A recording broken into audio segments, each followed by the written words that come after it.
What's going on, everybody? TRAE4JUSTICE back in the building, coming at you guys with the long-awaited second part to day 11 of the Darrell Brooks trial. It's been a long wait, and I'm so sorry about that. If you guys saw a community post I did, I had a schedule change to my job because July 4th is coming up, so they needed more people to stick around for longer. By the way, happy July 4th to everybody. I couldn't get to this final part, but now I finally got the chance to record it, and I miss you guys so much. And I want to say thank you all so much for all of the kind comments, everyone telling me that they were patiently waiting for this video to come out. But thank you guys so much for always being patient with me when these kind of things happen. Oh boy, day 11. This last part was so frustrating. I actually had to take a break at one point during the recording session. So Darrell gets to a point, and I don't want to spoil the video before you guys get into it, but he gets to a point where he feels so in control of the courtroom in that moment. And whenever he acts that way,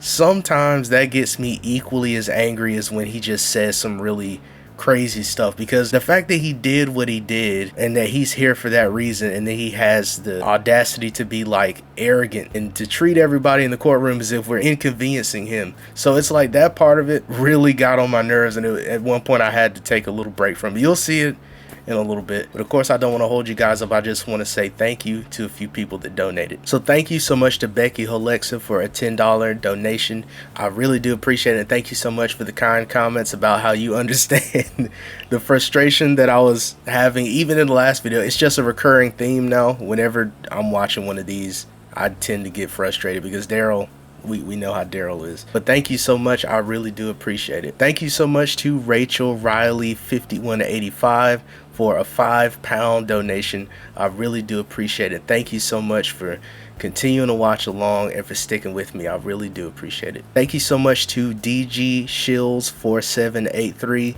for a $10 donation. I really do appreciate it. And thank you so much for all the kind messages. I think that's Digi Goodness. I'm sorry if I'm wrong on that, but thank you so much for all the support you always show. I really do appreciate it. Thank you so much for continuing to watch along. Thank you so much to Granny 2012 Joan for a $10 donation. I really do appreciate it. Thank you so much for continuing to watch along and for sticking with me. And thank you so much to Nora Griffin for another $15 donation. I really do appreciate it. Thank you for all the support you always show, and thank you for continuing to watch along and for sticking with me. But of course, everyone, most importantly, I want to say no one has to send me a single thing. What I do want to say is, if you would like to donate to the community of Waukesha, there are links pinned at the top of the comment section. So if you're looking for resources to do that, to donate to the actual victims instead, it's right there for you. All right, I don't want to hold you guys up any longer. I hope you enjoy the video. Thank you. The record in State versus Brooks appearances are as they were before. And we are back. Yeah, let's do that. All right, let me do that again. We are back on the record. State versus Brooks appearances are as they were before. I don't consent to being called that name for the record. Are there any issues related to exhibits or other things before I bring the jury back out for what I believe will be the state resting? Oh, Your Honor, no. I do believe that I did check with your clerk. Everything that we have offered and admitted matches what the court has, so I believe we are good on that.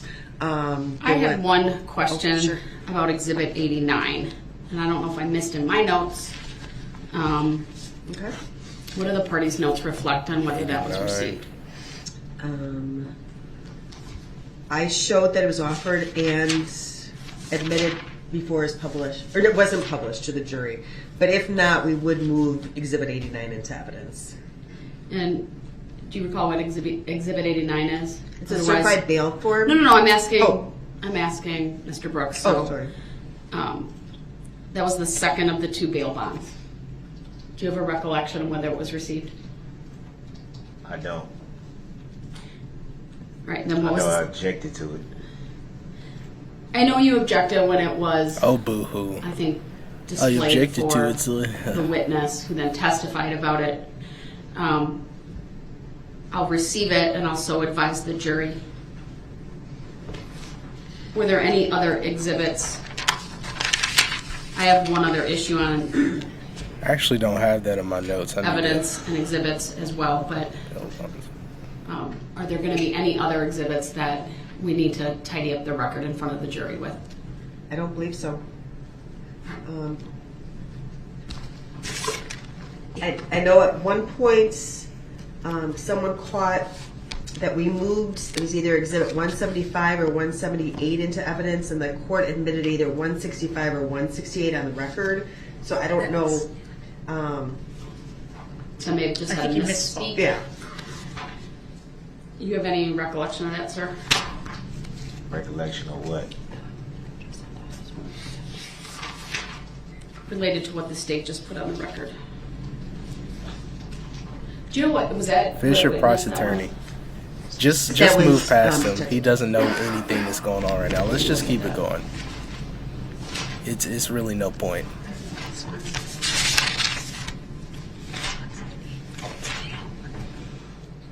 He's about to break through with the subject matter jurisdiction. It's too quiet right now.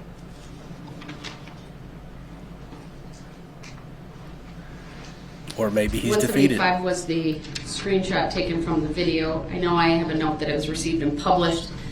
And you believe I may have just referenced it by the wrong name? I thought it was 178. I thought you referenced it by the wrong number. So it's either 175. 175 was referenced as 165, or 178 was referenced as 168. What is 170?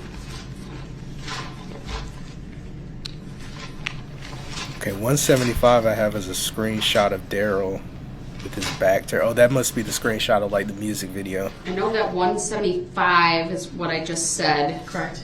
What was 178? 178 was the video. Oh, that was the video. most recent one. Okay.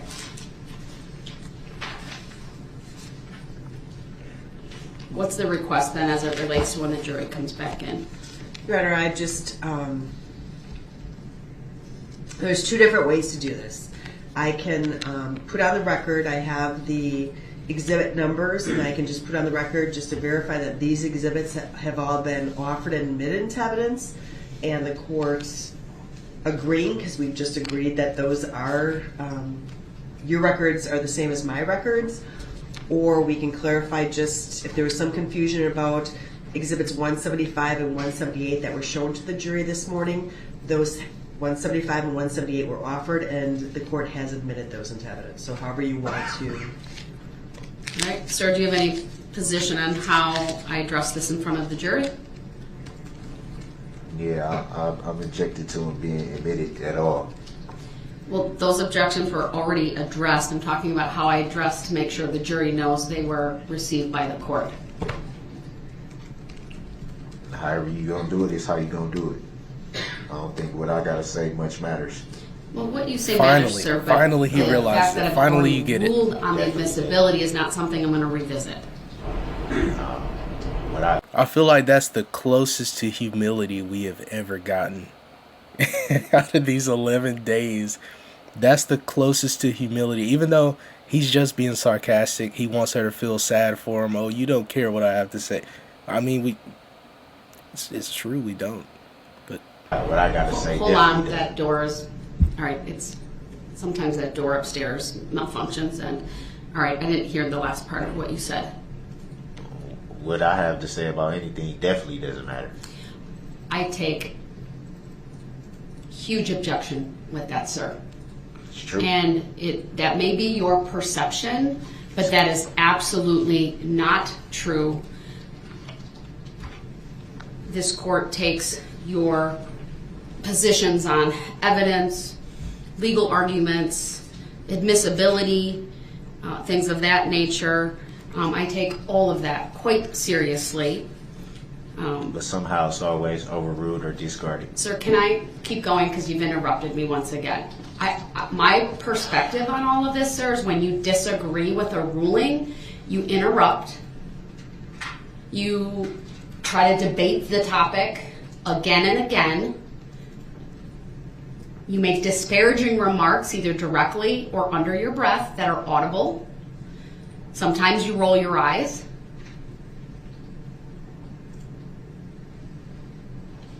mean, just previous to the break, you and I were talking over each other. Ridiculous. Every time I really get a word in. Sorry, okay, I'm pausing. I have this moment every time. I go like a small amount of time without seeing him or like hearing from him, and then I see this, and it's literally we don't have to keep revisiting this, but it's like it's a child sitting there. That's what a little kid does when they feel upset. Okay, Edgewise, I'm not gonna keep it paused though. I say this every that day I've already that we like record. made decisions on. I wanted to get clarification on whether you wanted to pursue any questioning, for example, with Detective Casey. I gave you multiple opportunities to answer questions directly. You chose not to do that. You directly challenged me about my authority in this courtroom. You refused to sit down repeatedly. Did I raise my voice? I absolutely did. Was I frustrated? I absolutely was. I'm sitting down. My voice is calm. I think the break was good. I hope for all it was good for me. We had a very long morning. It was about 11:30 when we broke. It's now 11:54. Jesus, not even noon yet and all that stuff happened. Remove you to the other courtroom despite my repeated warnings, because frankly I knew I was going to take a break. I just wanted to get through some issues outside the presence of the jury, which is the proper procedure for how to address objections if the record can't be done in a way that when a more full record needs to be made, is how I'll put it. And I indicated during the cross-examination of Detective Casey, I would take your objections under advisement. I would address them outside the presence of the jury.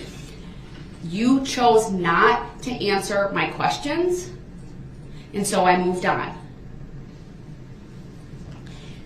Now, with respect to, I want to also address exhibits and the normal course of exhibits coming in a trial.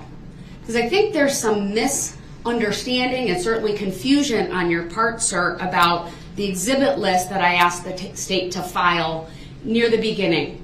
And that was, frankly, to assist the court and my clerk in keeping track. Most trials, the normal course of action is, as long as an exhibit has been provided to a party previously, or in some circumstances, if not, it's rebuttal, we're not quite there yet, that as long as it's been turned over in discovery, oftentimes parties will simply have exhibits marked as they're presented in the course of a trial. There's not a legal requirement, unless a judge orders it, that would prohibit a party from marking a document that's been already exchanged and having it offered as an exhibit. There was nothing improper about what the state did pretending to read a book again. Exhibit 178. And here's the thing too. He tries so desperately to use ignorance or just a lack of understanding as a way to escape the inevitable fate he's going to meet, which is that he's going to spend the rest of his life in prison. But he thinks that somehow pretending as if he can't hear it, oh no, I don't know what's going on, I don't get what's happening right now, that's going to lead to him somehow walking free. But she's sitting here right now explaining it to him, and you know, he's being a princess right now. He doesn't want to actually understand it. He's staring at the wall. I guess he's staring at the clock or something. And he literally doesn't want to understand it. So when he has these tantrums, we already know it's intentional. I mean, that doesn't even need to be said. But it's just the fact that he's always complaining that he doesn't understand. And then here she is actually taking the time to explain the procedures of like evidence and how they're able to admit things. She even said, I feel like there's confusion on your part, and I'm going to basically explain it to you right now. And she doesn't have to do that. She's doing it though. And he's pretending to read a book. You know, he's actually listening to everything she's saying, because he's waiting for an opportunity to argue. He's hoping that she says something that he can deem as disrespect so he can argue back with it. So he's listening right now, but he's pretending to read a book, so who cares? And I want to make that record very, very clear. As Attorney Opper stated, trials are fluid. Things happen. Parties can open the door to what might be inadmissible evidence for a variety of reasons. For example, this court made a number of pretrial rulings related to other acts evidence. Even during your cross-examination today, you came awfully close. I had the witness turn to me and pause and say, I don't think I can answer that, in a clear recognition that that witness, Detective Casey, understood his obligation to honor the pretrial rulings. And we moved on from there. I bet that's happened a half a dozen times in this trial. And that's frankly to protect your rights, sir. The door could have been opened a long time ago to the other acts evidence with Erica Patterson. And I frankly kept it out, despite your questions.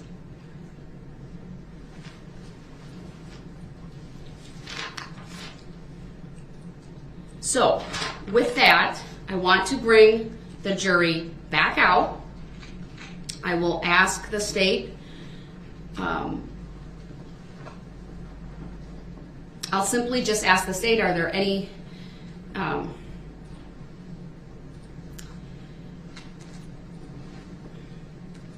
anything additional the state's offering by way of testimony or exhibits? You can then address the exhibit issue. Then I'll ask the state if the state has any additional witnesses, and the state can officially rest. Given the time of day that it is, it's 11:58. I'm not going to have Mr. Brooks start with his opening statement. We'll do that when we come back after the lunch hour. I think, frankly, the time over the lunch hour will be good for everyone to regroup, hopefully get a little bit to eat, and come back fresh. And then we'll have his opening statement and the start of testimony. Before I bring the jury out, there's one other thing I want to do, though. I just need a moment to pull something up from on my computer. But yeah, I was just saying, I can't. Is that addressing subject matter jurisdiction that you pulling I up? knew it. No. When would that be proven for the Sir, record? please don't interrupt me. I need to focus on what I'm doing. I'm not interrupting you. I'm just asking a question. All right. I'm not going to be addressing that. So would it don't be proven interrupt on, me right now. I'm trying to do something on my computer. Would it be I need to proven on the focus. record? Please ignore him. Please ignore him.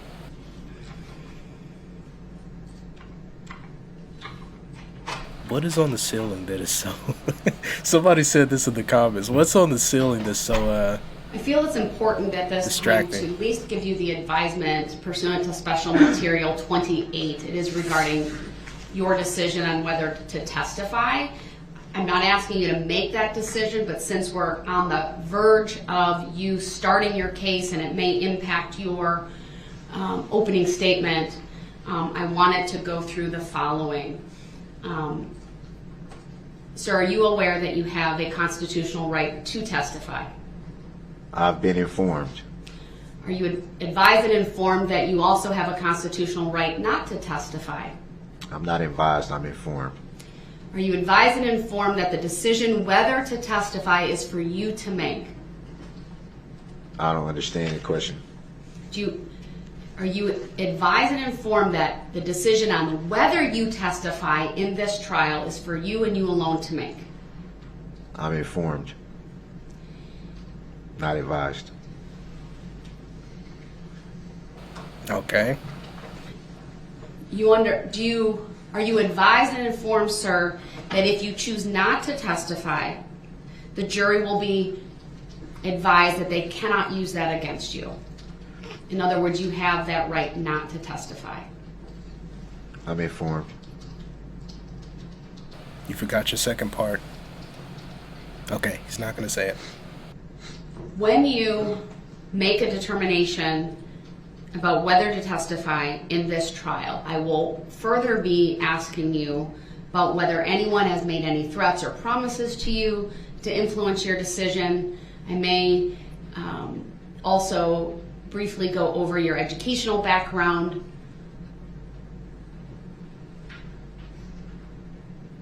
Did you hear me say that? No, I'll say it again. At the appropriate time, when we go through this discussion more fully, I will also ask you whether anyone has made any promises to you to influence your decision on whether to testify. Did you hear me say that? I'm informed. And then I will also ask you if anyone's made any threats or coerced you in any way in your decision to testify or not. What's the significance of that? So that I can make appropriate findings about the voluntariness, intelligence, and your,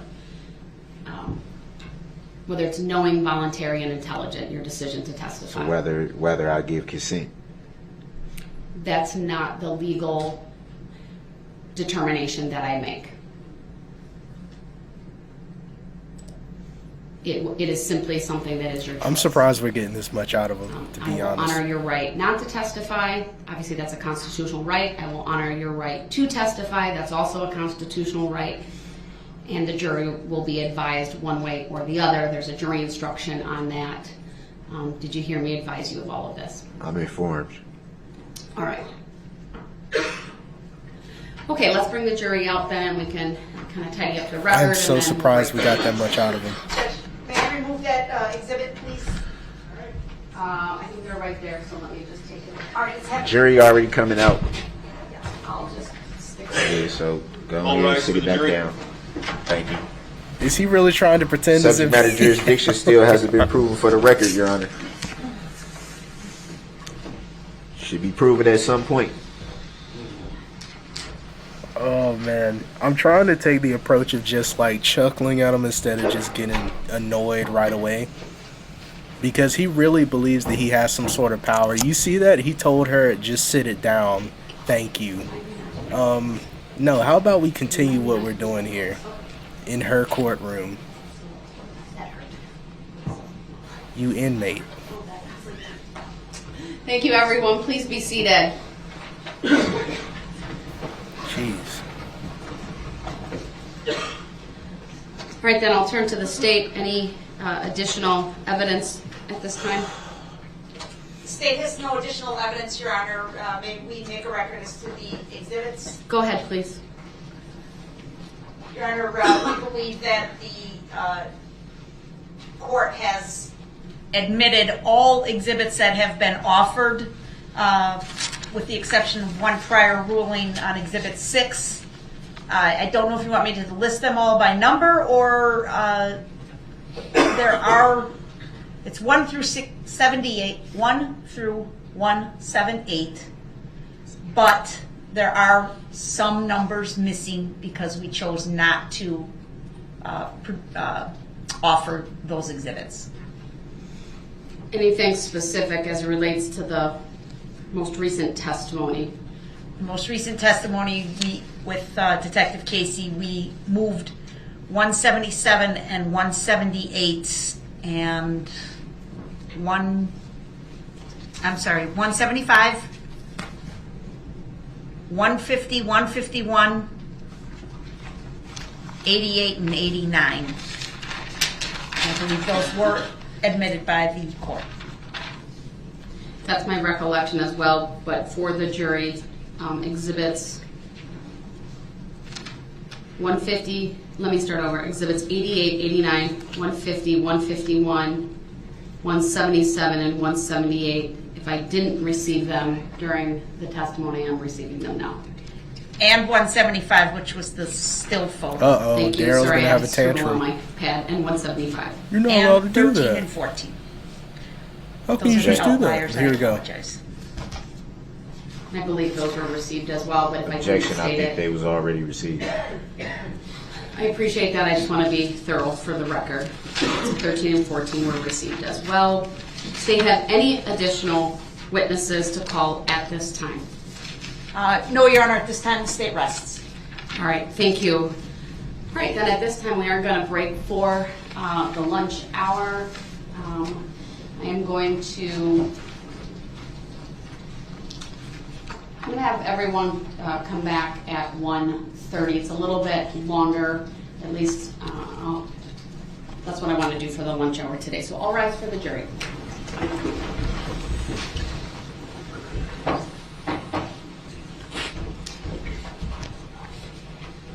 But yeah, I was just saying, it's tough to believe that it's only noon right now. For some reason, every time dealing with Darrell, it feels as if like it's a 8-hour like work shift or something. Just listening to this guy go on and on. I'm sure it's even worse, for Judge Darrell and the prosecution.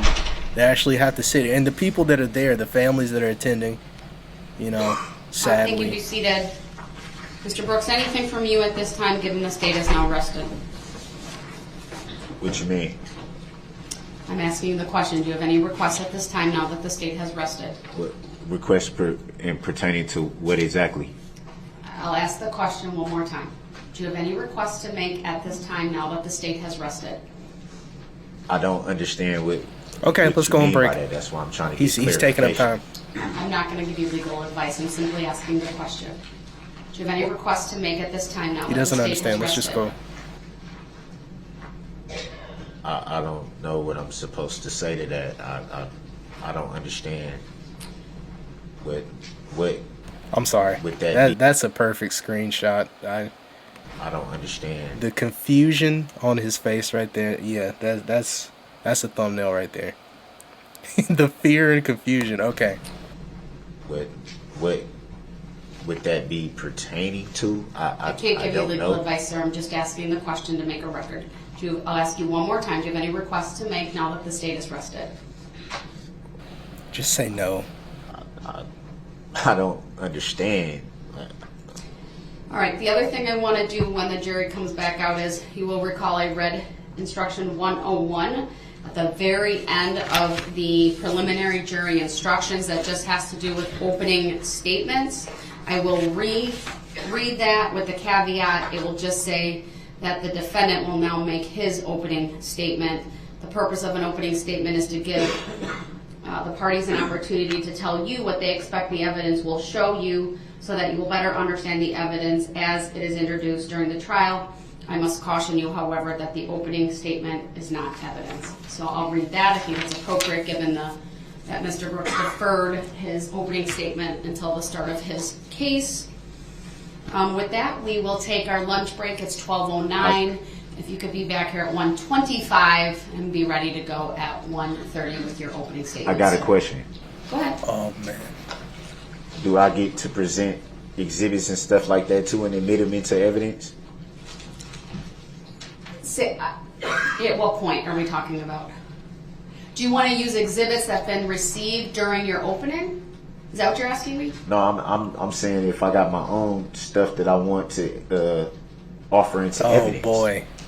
Which is Please a let us question see I this. asked previously. Do you believe Yeah. the state has all of those documents that they might be able to assist with? Or are they new documents? I don't know what you mean by new documents. Are they documents from the discovery that you have? They documents of my filings and stuff like that. I'm sure they have copies of everything that I filed. I guess without knowing specifically what you're referring to, sir, I did give you the admonition previously that you are prohibited from discussing subject matter jurisdiction during your opening statement. It's not relevant. I'm not referring to the opening statement. I'm referring to things that I want to offer Give for me an evidence. example, please. I just did. I said I have filings that I want to offer into evidence. That's too general, sir. I need a specific example so I can answer the question. What are you referring to? My filings. Everything Which that I filed. filing, sir? Every one of them. Well, they have to be relevant, number one, to the proceedings. Okay, number two, I don't know specifically what you're referring to. You can't offer testimony of yours through an exhibit. That would be hearsay. So you'll have to testify if it's your statement that you're referring to. Right. I'm not referring to I didn't say anything about testimony. I said I'm being filings. general based on what I've seen thus far. So Can we just go Are on you lunch talking break? about during your opening statement or during the course of the questioning of the witnesses that you're calling? Your Honor, with all respect, I just clearly said filings that I filed. Mr. Brooks, if I understood, I'd answer. I don't understand what you're asking me. You need to be specific. Yeah, I'm not sure I either. filed a number of documents. I think that's on the Well, record without that I knowing what you're filed. referring to, then my answer is no. But again, well, I guess I'll have to wait and see as to when you seek to admit them, whether there's any objection or not, and whether they comply with all of the rules of evidence and the rules of procedure. That's the best I can tell you at this point. I don't understand what you mean by that. They will only be relevant to obviously the matter. They would Sir, be relevant to anything I else. can't answer that anymore. What is he We're going to take our actually lunch talking break. about? It's 12:12. We'll see everyone back here at 1:25. We are in recess. So I'm not allowed to offer anything in the evidence. For the record, I never said that. We are in recess. So I'm trying to understand. What is he actually talking about? I just want to see what evidence it is that he's talking about he's going to admit. Like, what is he possibly going to make? Is it going to be like a crayon drawing that he's going to hold up saying, oh, hey, I was actually somewhere else. Here's a picture of it. It's real, I promise. Like, what could he possibly admit right now that's going to be deemed as evidence? But, yeah, I'll go ahead and skip over. Session, State versus Brooks, appearances are as they have been. And All right. Mr. Brooks, I presume you're ready for your opening statement?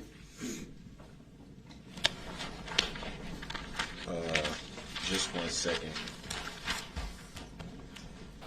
Oh, there's that guy everybody tells me about. This guy that's actually supporting Darrell. Your Honor. Noted for the record. That is so wild. There's actually somebody You in have here the that's jury like, brought out. I presume you're ready to go?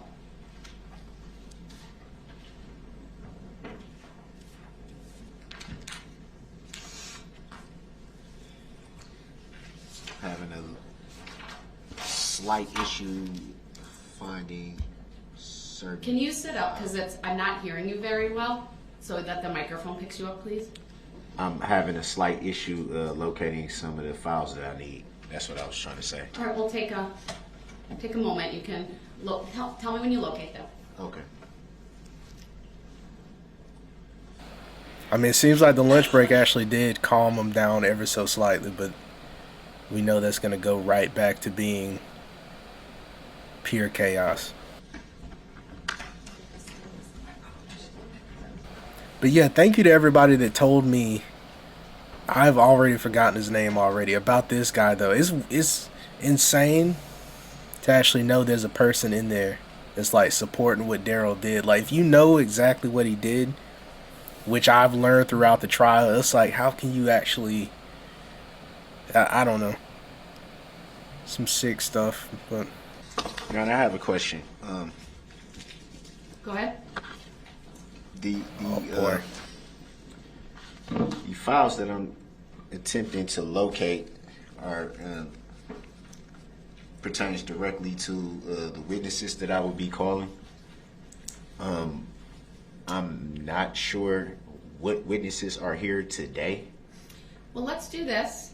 I'd like you to at least do your opening statement, bring the jury in, do that. We'll give you an opportunity to look again. I can have the state write down who's here. I believe it's based on what you told them, and then if there's still something you need at that point, but I'd like to at least bring the jury out and start with your opening statement, okay? Well, just so I'm clear, I didn't give a specific order in who I will be calling by specific order. I gave a generalization of Sure, I'll who have the would be- state, sorry. who would be called on what day.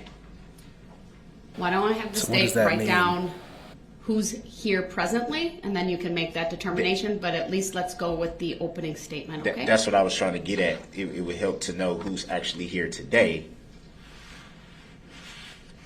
Before you make your opening statement? Well, so I know if they're not here, then essentially I can't call them. What? Let's That address makes no after. sense I'll have the whatsoever. state write That- down who they know to be here now or who's coming this afternoon, because there might have been people here this morning. I believe they're still here, but I'll let them write that down for you so you can better prepare. But at this point, I would like to bring the jury out for your opening statement. I presume you're going to give one. I am. Okay. Then Yeah. I'll have the jury brought out, okay? Subject matter jurisdiction? My prior written decision stands. I will not be addressing that further.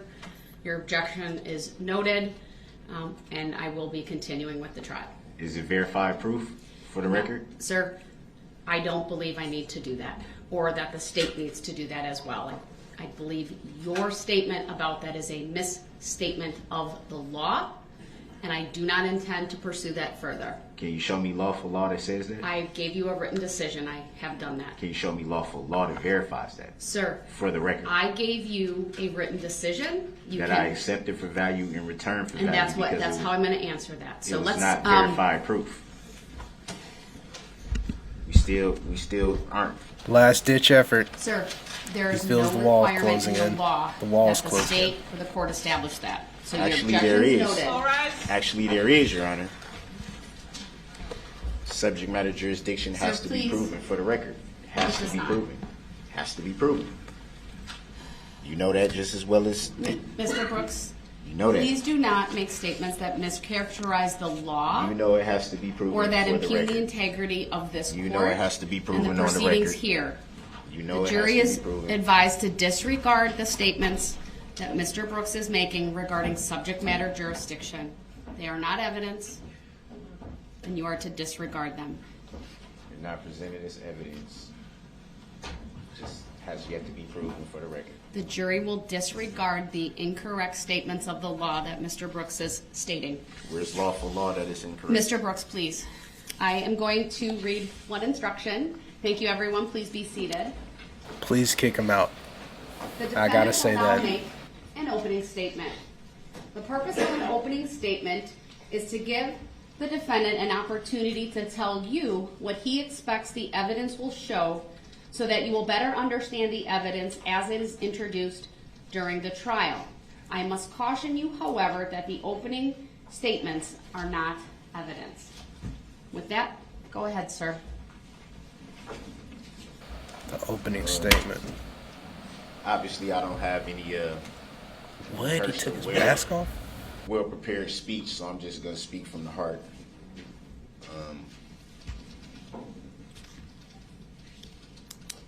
I would just like to first say that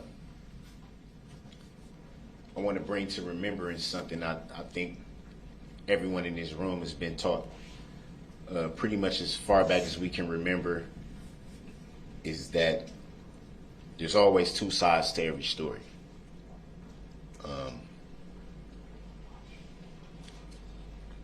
And for so long now, roughly a year,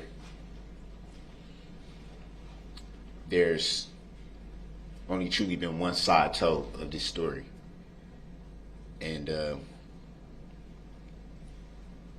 I've sat back and watched from countless narratives that's been put out there, the way this incident has been portrayed at times, and finally everyone getting a chance to get the full story.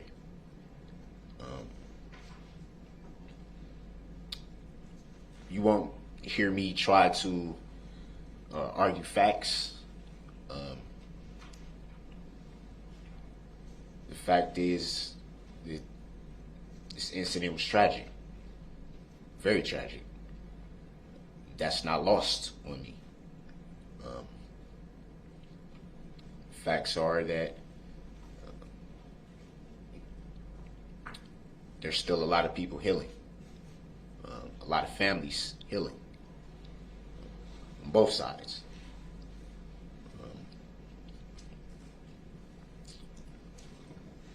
And when I'm confident that the evidence will show, sorry, I'm getting a little emotional. But I'm confident that the evidence will show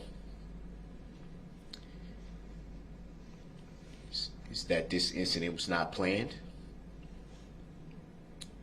This incident was not intentional. And this incident was never even thought about.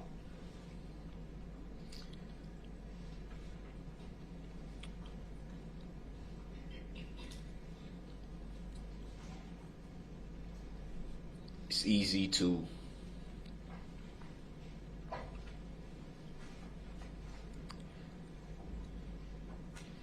I'm sorry.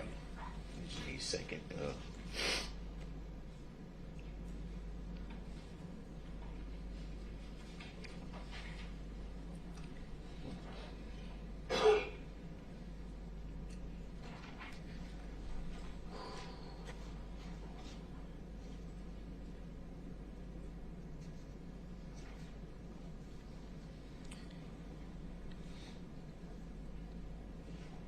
I think it's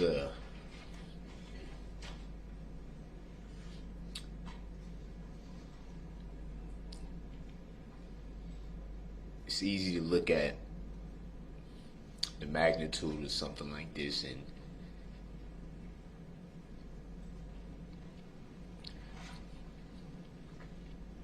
form opinions.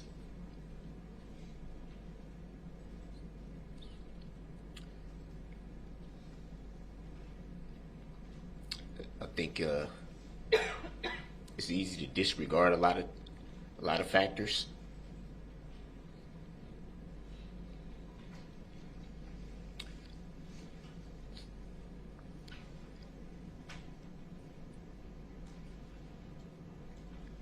And I think in reference to what I stated earlier, it's easy to forget the other side of the coin.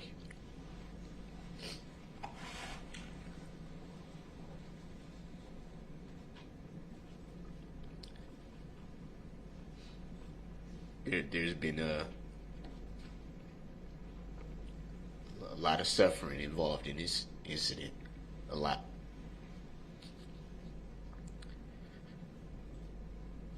Obviously,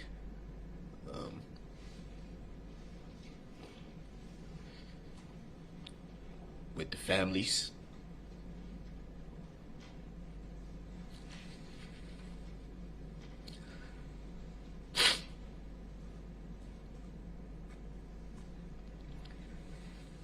with the community,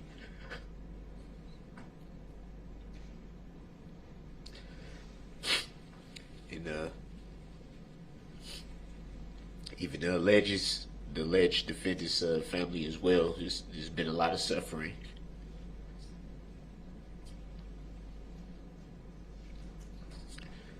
A lot of misunderstanding.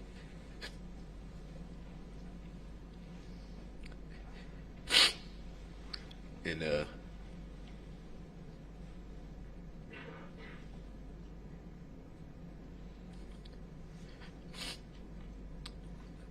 I just want you to keep in mind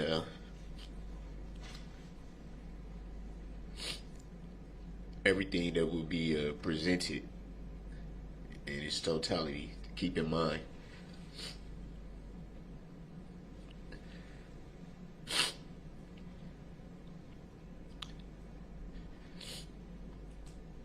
The power that you have.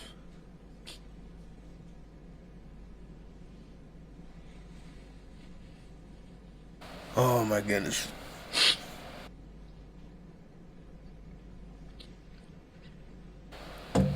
I'm not gonna pause this. I'm not gonna pause at any point. I believe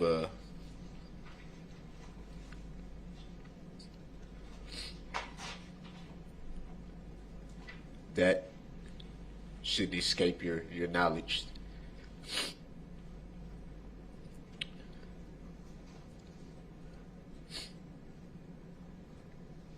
This has been a long process for everybody.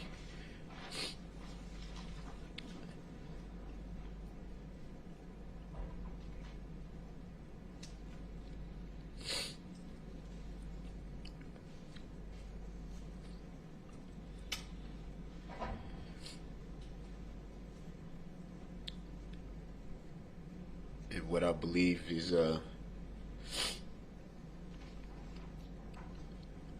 when it's time for you to make your decision, all of you,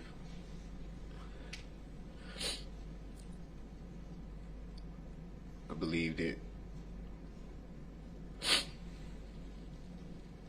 and I pray that it's the right decision.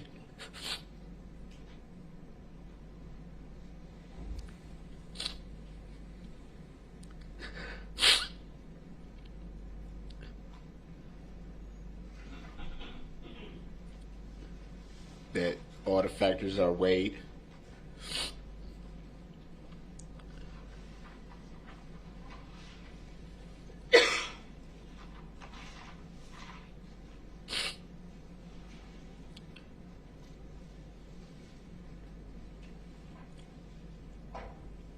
There's been a lot of words thrown out there about the alleged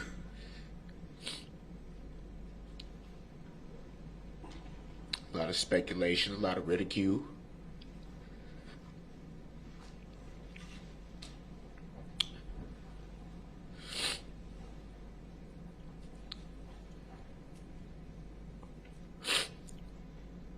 Words like demon, words like monster.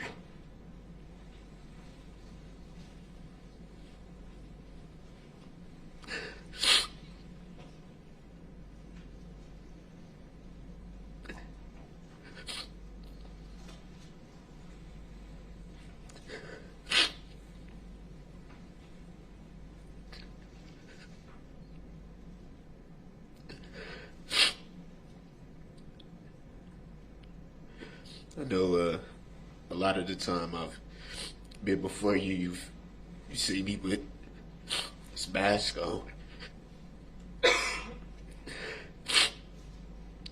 Yeah, I've had my reasons for that. But I feel now is the time to, it's important that you see me for who I am. That is just crazy. No mask. For who I am. I think this is the moment for that.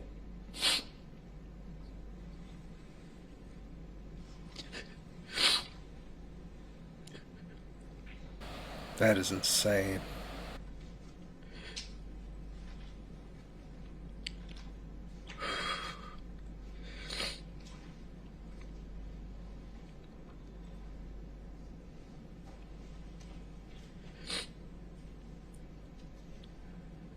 I pray that your eyes and ears remain as open as possible.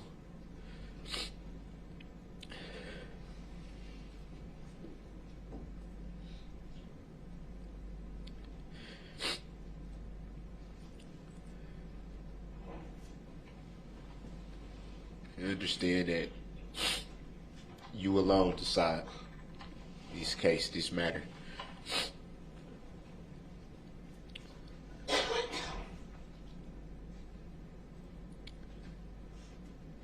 The power is in your hands. All of you.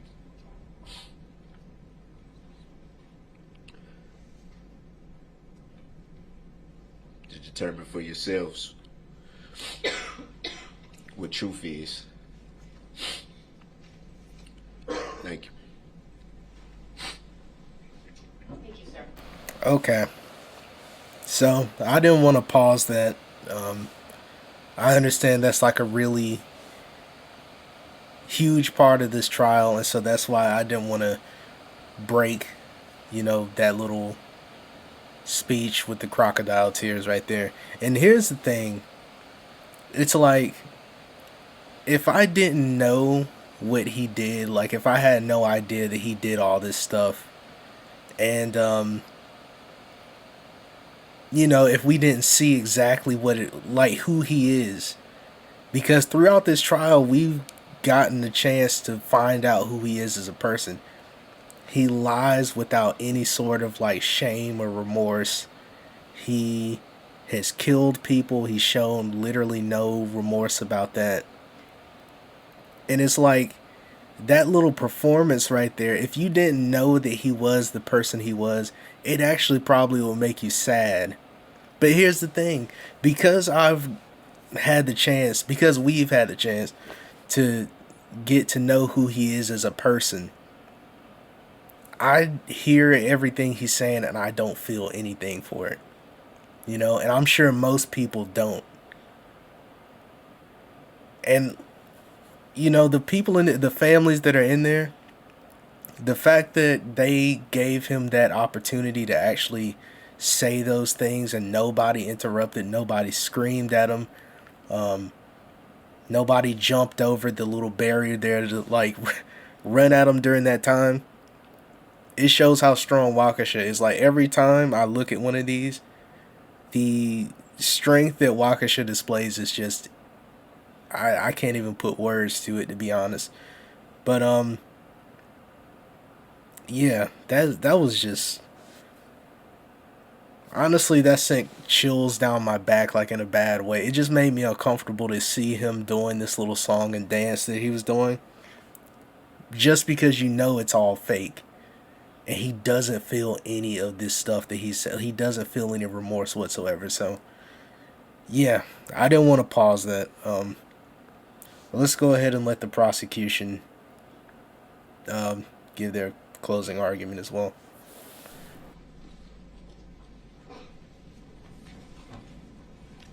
Man, that was gross. And you know he's crying for himself. That's the reason why this is And such a sad moment we for him. have their writing materials available. Ridiculous. All right. Thank you. Mr. Brooks, you ready to call your first, would be your Oh, second I guess they witness, don't do actually. that. Oh my goodness, he's gonna do this. He's really hamming it up. You need a minute? Performance isn't over yet. But yeah, I thought the prosecution had gets to go behind him and like actually say their part. But I actually watched a video. I think it was Natalie Lawyer chick that explained like the importance of a closing argument and the fact that We're going to take a short break. Hold on. Rise for the jury, please. We'll be with you shortly. okay, we're actually going to take a break so he can get himself together. But yeah, I saw a video from Natalie Lawyer chick. I want to say it was for a different trial, but they talked about the importance of a closing argument. But that's their time to really get their point across to the jury so they understand what it is that they're trying to do here, their motive, and the desired outcome, I guess, that they're trying to get at. I don't know if that's really what it is, but based on what I heard in the video, I guess that's what I think it is. So, yeah.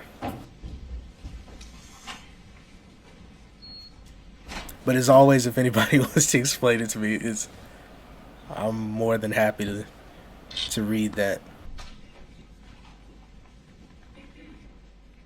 And thank you to everybody that explains everything to me, because you guys know how I am at this point. I don't understand this stuff, so when people break it down for me, I'm always open to listen.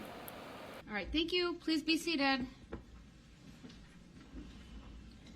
Mr. Brooks, have you found what you were looking for? I'm just gonna go with. I'm just gonna work off the list of the people who's here, Okay. if that's fine.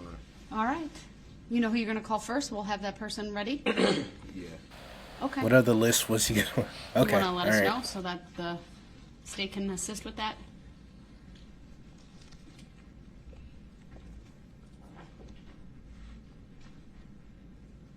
Otherwise, you can just call when we are in front of the jury. So have the jury brought out, please. Some of them are downstairs and some of them are out here, so it's fine. It just will take a few minutes if they're over in the main courthouse. Okay. Why don't you tell the state the first witness to make sure they're right outside the courtroom, sir? Most likely Bertram. Okay. Most likely. Most likely. Do you want to give us 2 names and we'll have 2 people out there? I just want to make it go smoothly, sir, that's all. Since I'm working off this list, I wasn't expecting that to be first. Who do you want to call first? And we'll see if they're here. Well, sorry. That's okay. He is really trying to. This list is who's here, I'm guessing.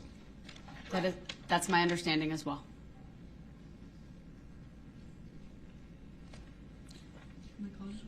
Not yet.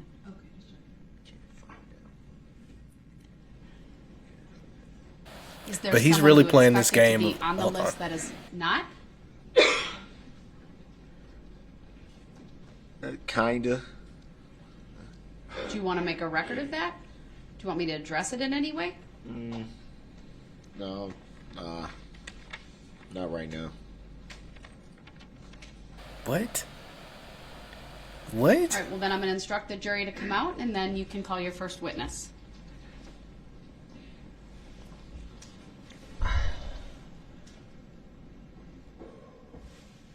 Oh man, he is performing. He's in his peak performance mode right now.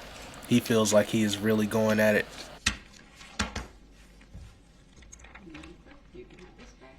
Like you can tell he feels like he left everybody feeling like, oh man, that guy. How could they be treating him like this? Like he really feels like now everybody's on his side or something. Because now he's doing all these fake grunts like he did during his interrogation.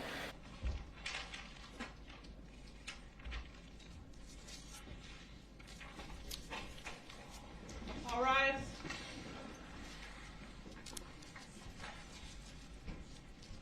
All right. And the support system is back there again. Looks like he made it back.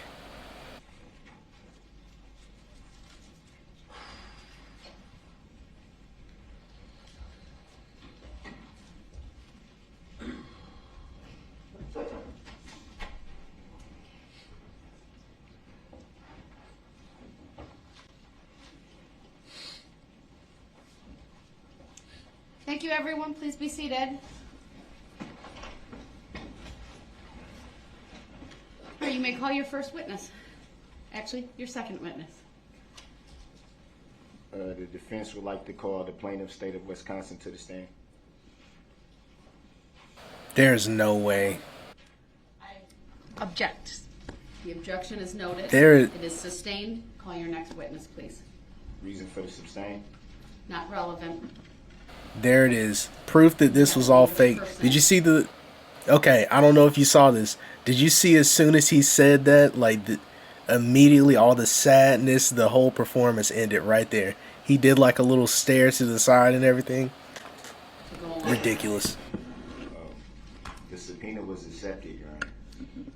I'll take the issue up outside the presence of the jury if necessary. Call your next witness, please. Well, I would like to make an oral tennis motion to dismiss for failure to appear by the plaintiff and for failure to state a claim from which relief can be granted. I will take that up outside the presence of the jury. Next witness, please. So is the state not present? Mr. Brooks, I'm not going to address that any further while the jury's present. I'll take that up outside their presence. Call your next witness, please.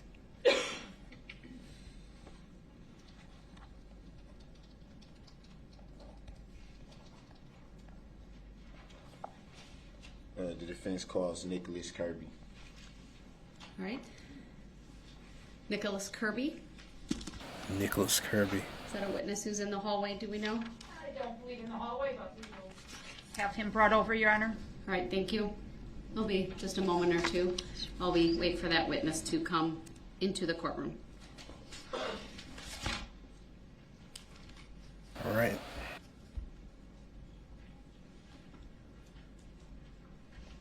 Nicholas Kirby. I'm trying to think if that's... So I don't know. Okay, so there are a couple people that I've reacted to before. I'm not sure if this is one of them. Like at one point when I first started reacting to this trial, I was kind of just all over the place, reacting to like big moments that happen. So some of the people I actually have reacted to before, but I'm not sure if this is one of them. Like every time they say a name, I try to think if this is a person or not. Sir, would you please make your way to the witness stand? It is up one riser to my right. When you get there, please remain standing. Raise your right hand, and my clerk, Teresa, who's across from you, will swear you in. Do you solemnly swear that the testimony you're about to give shall be the truth, the whole truth, and nothing but the truth, so help you God? Yes, ma'am. Thank you, sir. Please have a seat. I don't remember who this is, so The first thing I'm I not will sure. ask you to do is to state your first and last names for the record, and then to spell each. Go ahead. First name Nicholas, last name Kirby, Nicholas Kirby. Great. Thank you. Go ahead, sir. Your witness. Good afternoon, Mr. Kirby. How are you today? I'm here. What do you do for a living? Mostly temp work. Do you recall the events of November 21st of 2021? All too well. And what were you doing that day? What time of the day? Around 3 o'clock-ish. 3 o'clock-ish. Around 3 o'clock-ish, I was walking with Corey around Waukesha. Earlier, well, yeah. And you made reference to walking with Corey. Who is Corey? Corey is a friend of Miss Patterson's.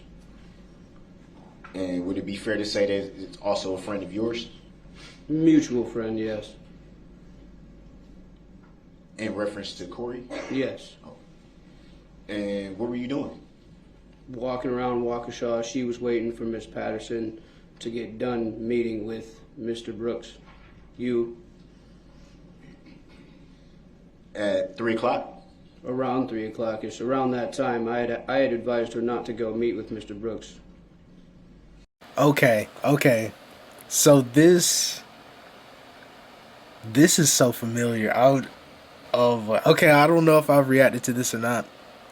But I've seen this dude's face before, but it's like I don't remember what it is that he's going to offer. I mean, clearly he's going to talk about the interaction he had when Darrell attacked Erica that time. I guess he's going to talk about when he saw him actually attack her before he drove away in anger and stuff and went through the parade. So I guess that's what's about to be.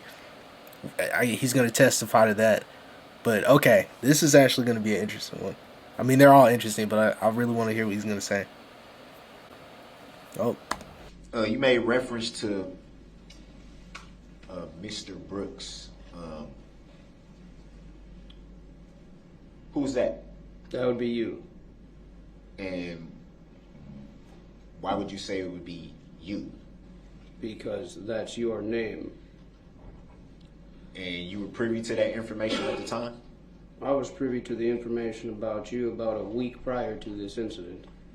About a week prior. He seems to get especially aggressive. I know I'm pausing a lot, sorry. But he seems to get especially aggressive when you're like very confident in the fact that he is who he is. He seems to really hate that. So like that little moment he had where, oh, you were sure, huh? Like I feel like that's his indicator, or not his indicator, but he's basically letting you know, all right, I'm about to just go off on you this entire time. Like this entire cross exam is just going to be an attack. So right now he's probably looking for something to attack this guy's character. Well, let's get the clown show started because I know that's what's During your about to walking happen. around, what were you doing with Corey? walking, like literally walking. We went from one store to walking around downtown after Erica told us she was going to be going to meet with Mr. Brooks. That would be you. I had advised her not to do it because it was a bad idea, and I was in fear for her safety. That's a good friend.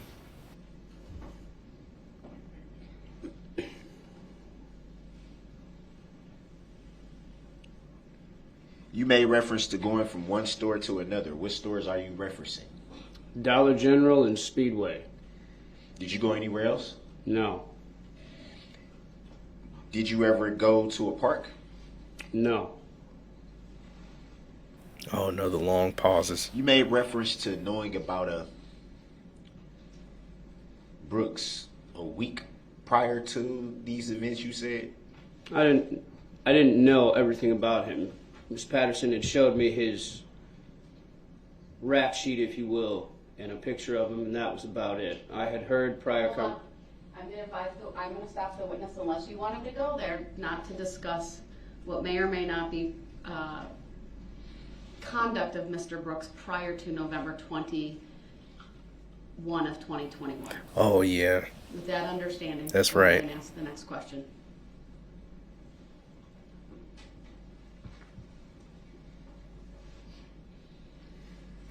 She helped him. You made reference to a picture you were shown? just a photograph with a rap sheet behind it.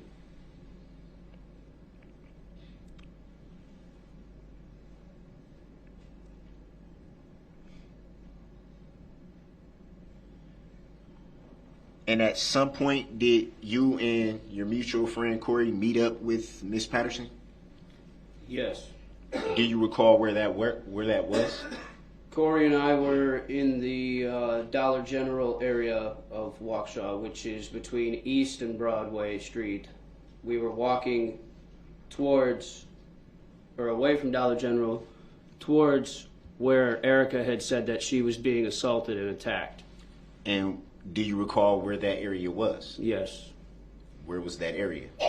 On White Rock Avenue, right across from White Rock Elementary, in front of the red apartments across from that area.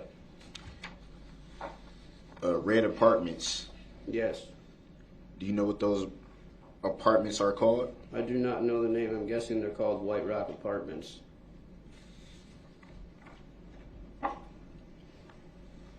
And do you know if there's a park in that immediate vicinity? There is a park there named Frame Park, yes. Did you ever go to Frame Park? No.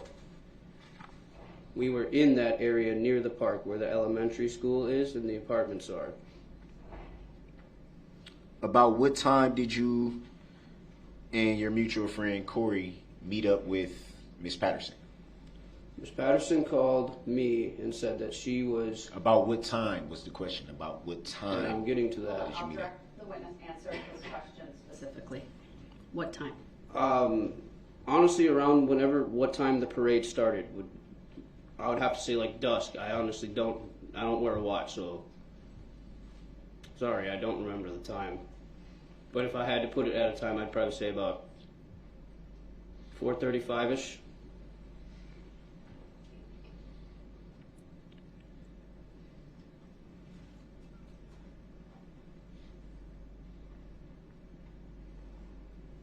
Let's back up a little bit. Around what time did you and your mutual friend Corey first hook up that day?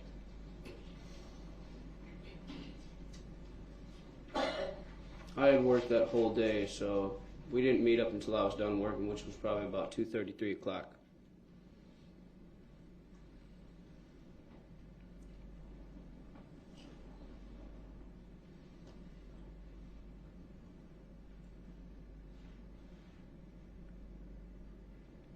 And at some point, you received a phone call from Miss Patterson? Yes. You yourself? Yes.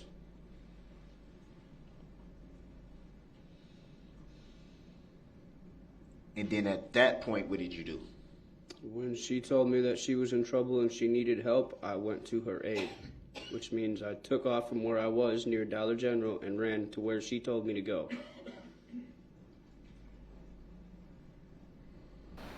Okay. Now, really quick, I wonder if that's going to make Darrell, like, especially aggressive. Because we know how he is when it comes to Erica. Like, he's super territorial, it seems. Like, he doesn't want, like, he hates her friends, and he hates the fact that people try to help her get away from him because he feels as if he has, like, ownership over her.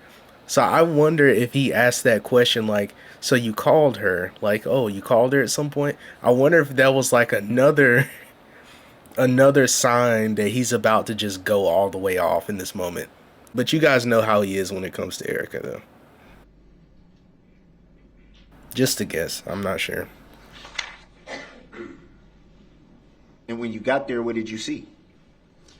When I got there, well, halfway towards White Rock Elementary, I stopped a police officer at a barricade and I let him know that a woman was being assaulted in a vehicle. And do you recall giving a description of who may have been assaulting your friend? No. Why not? Because at that point in time, the description didn't matter. I had the identity of the vehicle. So I told them you need to be looking for a red SUV with a woman screaming out of it. And how did you come into the knowledge of the description of the vehicle? Because I saw the vehicle.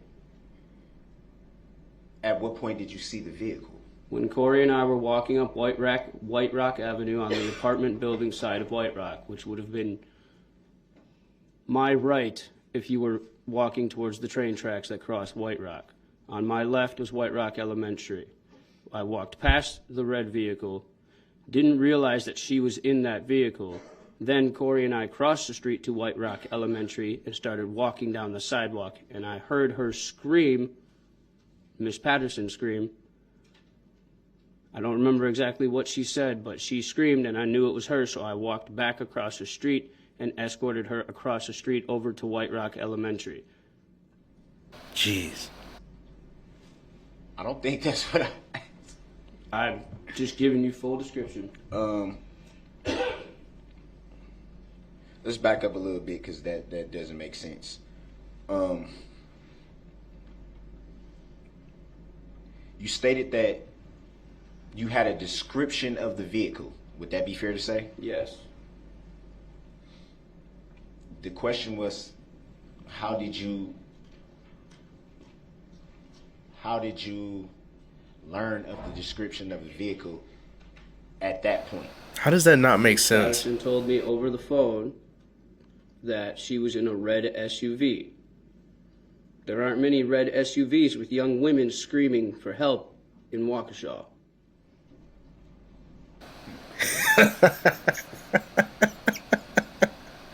That's not right. So I'm assuming, because you It's made true. reference to stopping law enforcement before arriving to the scene. Would that be fair to say? Yes. So I'm assuming somewhere in the time of you stopping the law enforcement officer to report what you were being told, and then actually walking past the vehicle as you said you did, and then hearing this and all this, did you give a full report to law enforcement? At the time when someone was in help and needed help immediately, absolutely not. I said there's a woman being attacked in a red SUV, you need to call for backup. Now. And then you just ran. And then I ran towards the person that needed help. Did you at any time give a more detailed report that evening? No, not that evening. Did you speak with any more law enforcement that evening? Yes. Do you recall whom that was? I do not recall the officer's name that showed up in the SUV coming down White Rock, in the police squad SUV. I don't even know the name of the officers that turned into Frame Park and went to the boat launch instead of where Miss Patterson and myself and Corey were.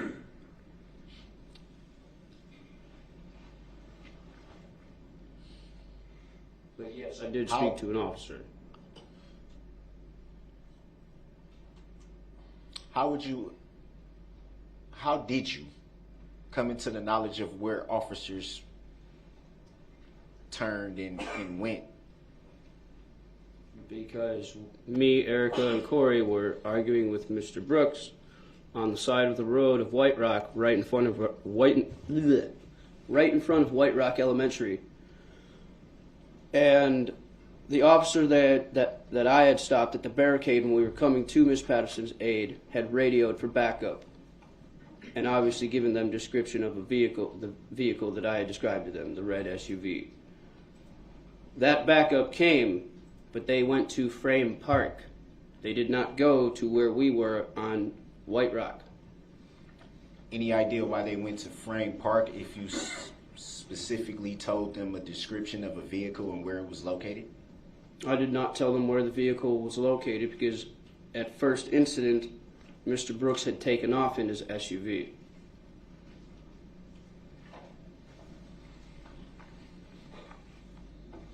Here we go again with the facial expressions.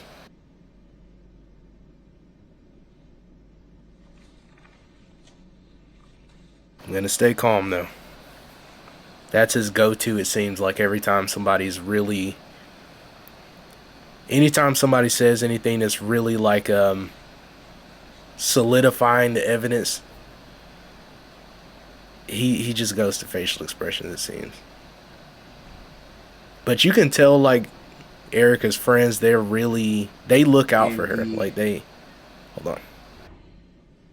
In the police report, and is it fair to say that the officer that took your report was writing down what you told them? Do you mean the officer that I alerted about the trouble in the SUV? Well, let me back up. On the next day, the 22nd of November of 2021, did you speak with a detective at that time? Yes, I did. And during that interview, were they writing down what you were saying? I believe so, yes, but I believe it may also have been recorded on tape. I'm not sure. How would you know it was recorded? And do you yourself Really recall surprised you didn't ask them. stating to the detective that your friend Miss Patterson was being assaulted somewhere near the area of White Rock School? Objection, lady. Overruled. He may answer. I'll just caution Mr. Brooks about leading questions since it's his witness, but this particular question you can answer. Yes, I mentioned that I had received a phone call from Miss Patterson and that she was being assaulted while in a vehicle. At any time did you identify White Rock School? I identified the street, which is named White Rock, the apartment buildings, and the school as well as Frame Park. So you did identify Frame Park? I identified the entire geographical area. And at some point you said you heard your friend Miss Patterson screaming? Yes. And do you recall what she was screaming? Objection, hearsay. I said, do he recall? As for the question, he's asking, did he hear? So you may answer. It's a yes or no. I do not. Yes, she screamed. Do I remember what she was trying to say? No, I'm guessing it would be help. I'm in trouble. I would assume that that's what a person would scream when they're in trouble, is for help.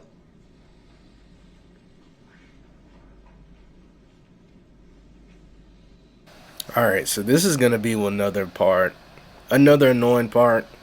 Not going to pause though. Just let it go. Do we still have the exhibit with the footage from the White Rock School available? The security footage? The security footage, I'm sorry. We do. Would the state be willing to pull that up? He honestly should be asking them when he says that type of stuff. Like, he should just be asking the prosecution. Identify which exhibit he would like us to publish. There's 3 and 4.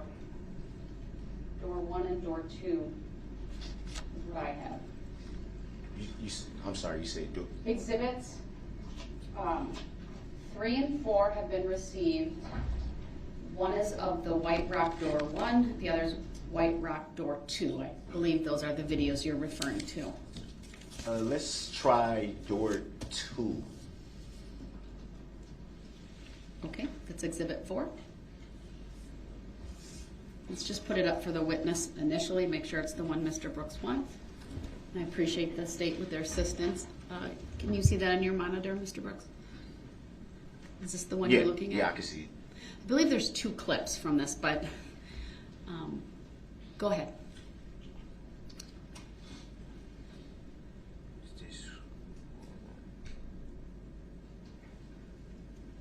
Can you? This one is roughly 7 minutes, so I would need a little bit of it played, if possible. It's been received, so go ahead. It'll be published, so everyone can see. Well, before it's published, can you show it to the witness? That's fine. We'll just play for the witness then. I'm sorry, I should have said that before. It's playing, so we'll let it go. Let us know if there's a point where you want it stopped. Okay. But yeah, all the chuckling and stuff that he's doing, all the chuckling, and then the like him describing the fact she's screaming for help, and he's making all these weird, goofy facial expressions, chuckling. It might be door 1. No. It's exhibit 3. No, After the performance he had, and I could be wrong. he's I was right kinda back to thinking this. that too. Take a look. Of course, none of our statements right now are any kind of evidence. We're just trying to get to the right spot. Can you? Pause right now at 105. 105. Can you back it up a few seconds? Not 2 or 3, but maybe 5 seconds, 6 seconds, maybe. It's at 59 seconds. The witness. It is on the witness stand, by the way, just so you're aware. Okay. He's watching it. Can you play from here?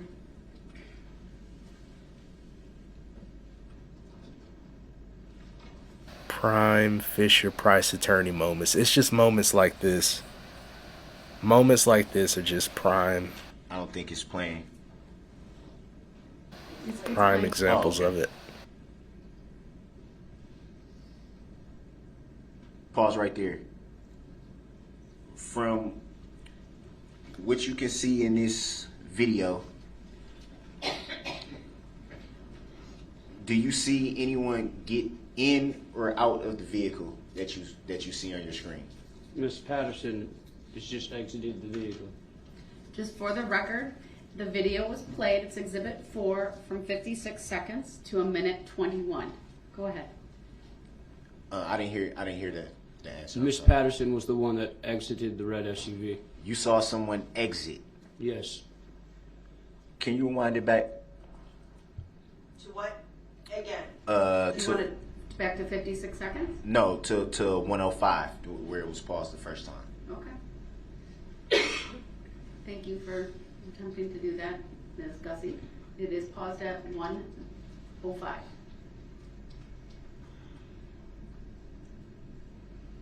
Do you want to play from here? Yes, I'm sorry. Pause. Paused again at 1:21. Oh, okay. Did you see anyone in the video that you're being shown now, from about the 1 minute and 5 second mark to where it's paused right now at 1 minute and 21 seconds? Did you observe anyone get in or out of the vehicle? I'm going to take back what I said earlier. Apparently, according to this video, she did not exit your vehicle. She was behind the White Rock sign. That's why I did not see her. Did you see anyone get into the vehicle? Later on, within the incident, yes. On the video that you are able to view right now, from the 1 minute and 5 second mark to the 1 minute and 21 second mark. He just answered Did you you. observe anyone get into the vehicle? No.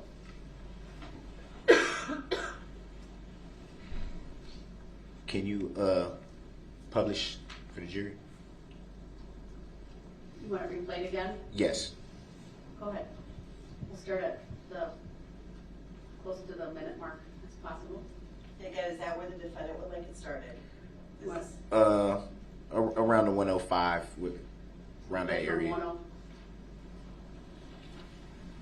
Out of your vehicle. Exhibit 4. I know we have to wait for the jury, right? Right, Okay. and then you want it to the minute 21 mark again? Yes, All right, if go I ahead. may.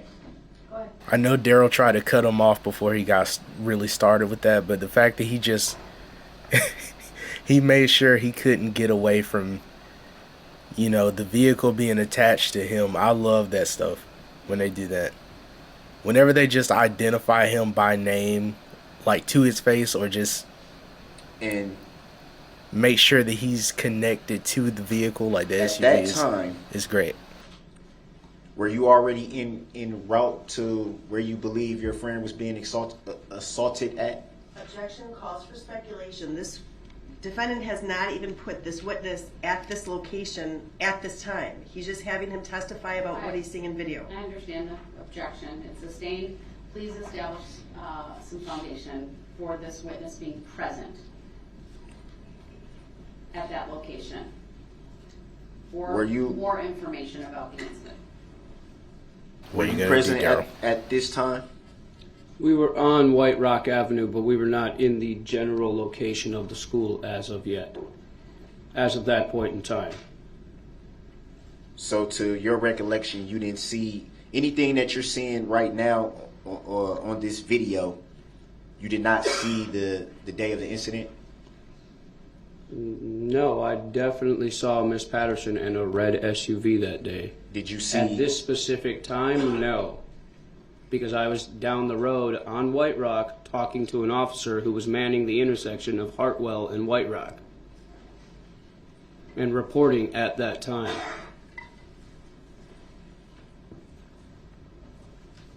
Can we play a little bit more, if I may?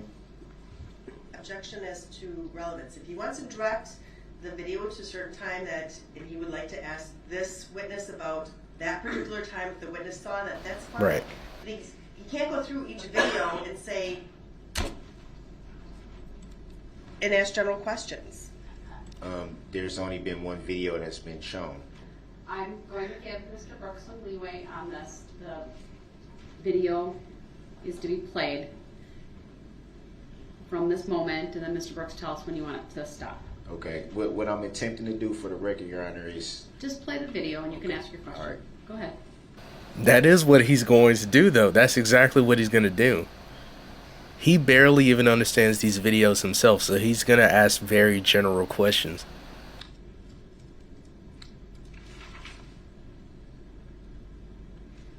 Can you pause it right there? Video's paused at 1:38. By what you are viewing in this video right now, had you and your mutual friend Corey linked up with Miss Patterson at that point? At this point in time in the video, given from what I've just seen, that was when Erica was on the phone trying to get a hold of me. We were already on White Rock at that point in time. We were not near the school at that point in time, though.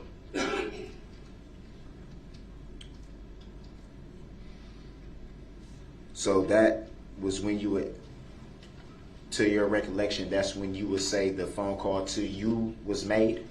One of the phone calls, yes, she made multiple phone calls to me. I think probably about 6. I had been having issues with my phone that day, so it had been turned on and off multiple times. The final time that it was turned on was when I picked up her phone call, and she said, "I need help. I'm in trouble. Come help me.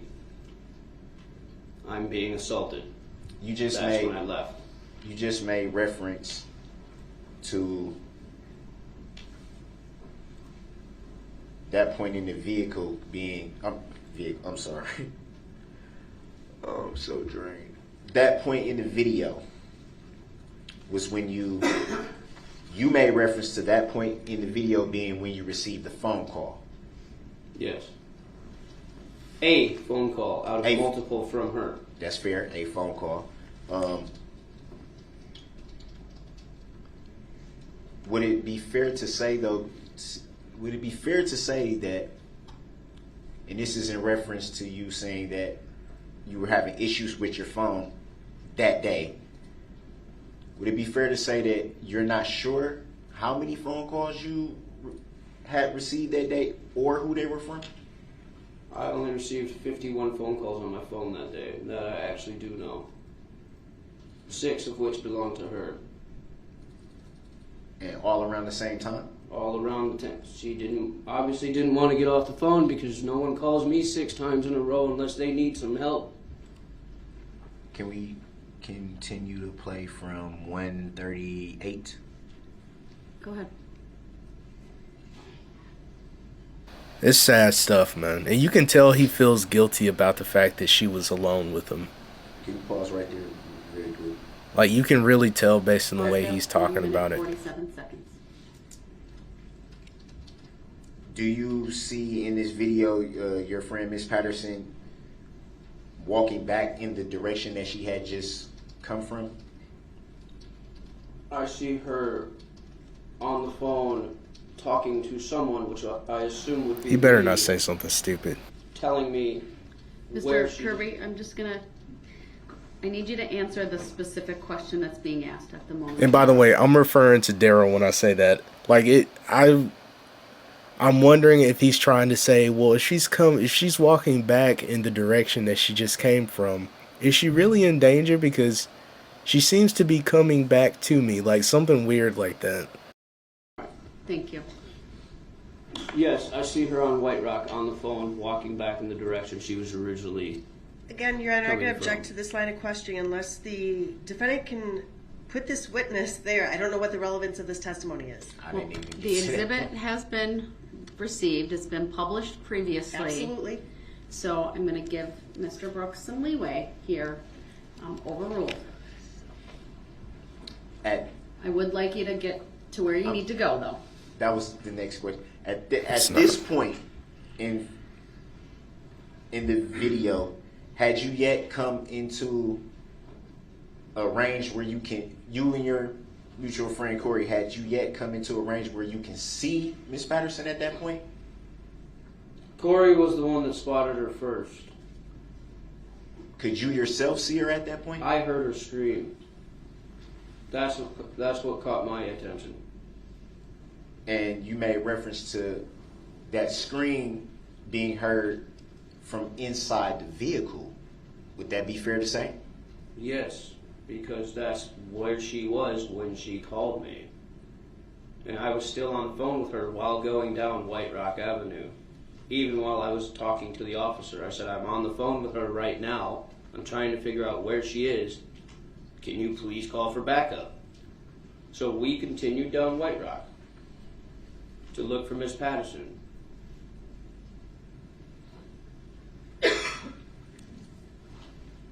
Would it be fair to say that in the phone call you received, she told you where she was at, and that's the area that you were generally responding to with your mutual friend Corey? Miss Patterson doesn't know Waukesha. I knew the area she was talking about because I live in that area. Would it be fair to say that you just testified to when you had the interaction with law enforcement that you stated you're on the phone with her right now trying to figure out where she was? So would it be fair to say at that point you didn't know where she was? I knew that she was on White Rock. I didn't know exactly where or how far down on White Rock she was at that point in time. At that specific time, I did not know. It wasn't until I seen a red SUV parked in front of the apartment buildings on White Rock that I figured that might be the one that she was in. It was Corey who spotted her across from the road. We're paused at the 1 minute and 47 second mark of this video. It's a little hard to see houses and things of the like. Can you point out in what area the red apartment you're referring to might be? It's a touch screen. It's a touch screen, so you can. Yeah. I don't know. You can make an arrow point in the direction if that's helpful. Not good with technology, guys. Sorry. I'm a dirt digger. And I'm appreciating his extra commentary, as Darrell was This saying. is the entrance to White Rock Elementary. Across the street and up maybe 20, 30 feet, there's an intersection leading from an apartment building to the White Rock campus. That would be up here in this general corner, right here. This whole area. Like, I know he got a couple warnings. Would it be fair to say that from where we're paused at in the video, we can't tell if there's any vehicle parked in that general area? You literally just played the video where the vehicle Just turned answer the around. question, sir. No, you cannot see it from this angle. And look, I know he got a couple warnings, and now at this point he got a few warnings about it. But I appreciate his extra commentary because, for one, he's not giving Darrell the room that he's looking for. Because when he asks these questions, he tries to phrase it in a way, like the prosecution said, in a very general way, to just kind of say, well, you can't see her in this moment, so let's move on now from that. Like, could you see her in this video? But he's testifying from a point of view where he was actually there. So the fact that he's trying to use that as a way to, like, actually, I guess, discredit what it is that he has to say here. The fact that he's going that route with it is just, I mean, it's disgusting as usual. But, like, I'm glad that he's giving his extra commentary, because he's just giving Darrell absolutely nothing. And so the fact that he's just getting it out, he's just saying it, even though the judge is saying, hey, can you just directly answer it? I mean, the jury is still hearing it. You know, even though they're told to disregard certain things, he just heard it. I mean, they just heard it. So I'm still happy about that. You can tell he's very frustrated. Can we please clear the Yes. arrow? His friend got assaulted by this monster, so, like, why wouldn't you be upset about Would it this? be fair to say that where the video is paused now, that Miss Patterson is not, or who you identified as Miss Patterson is not inside of a vehicle? She is not inside of a vehicle in this video, no. Can we play it from 1 minute and 47 seconds? Go ahead.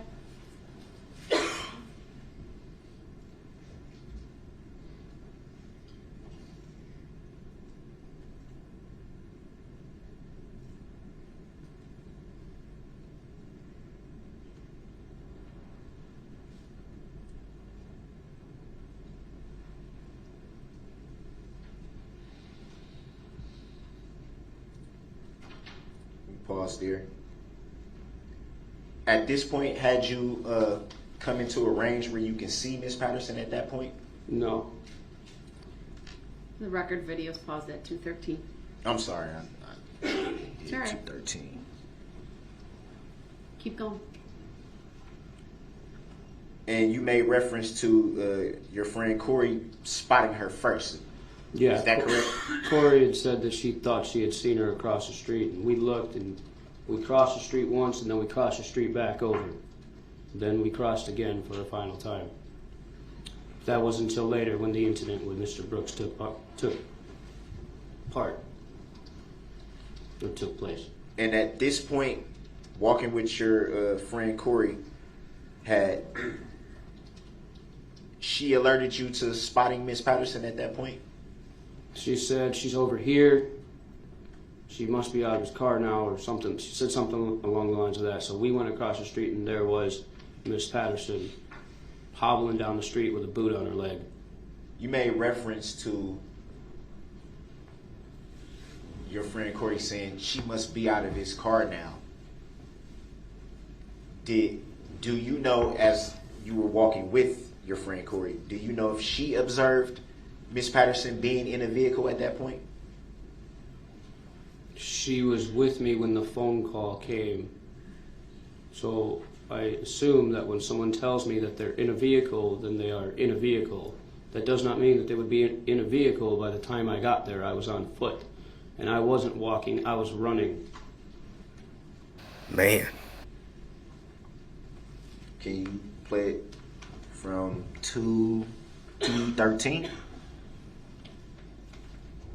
Hard to see down in that corner.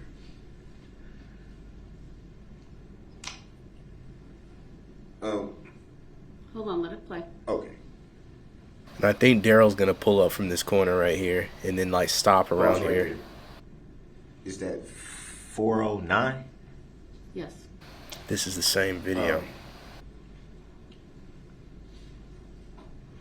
Would it be fair to say we see some individuals walking right here? Are you able to see that in the video? Yes, I can see it. At that time, had you come close enough to the scene where you can observe any individuals in that area? I don't remember the people that were in that area. I was only focused on the one, and that was the one in danger. Could you So no. Could you at that point observe Miss Patterson?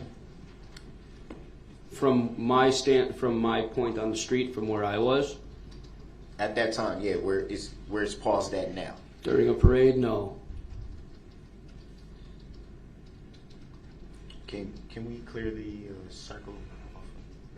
Thank you.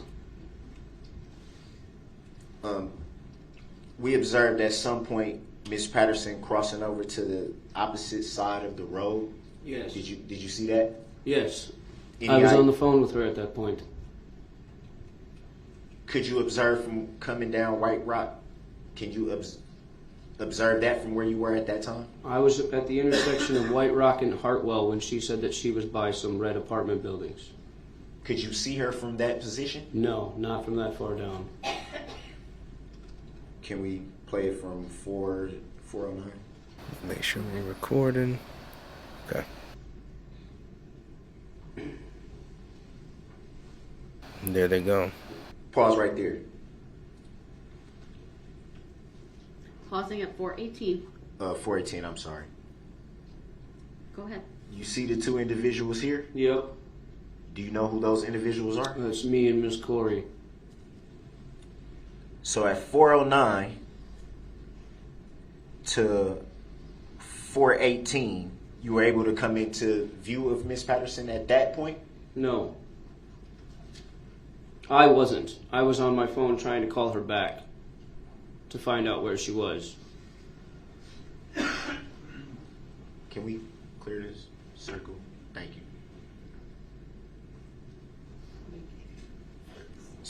So at this point right here where the video is paused, 418,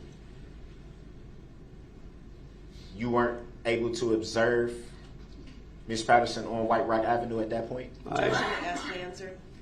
Huh? Overruled, the witness may answer.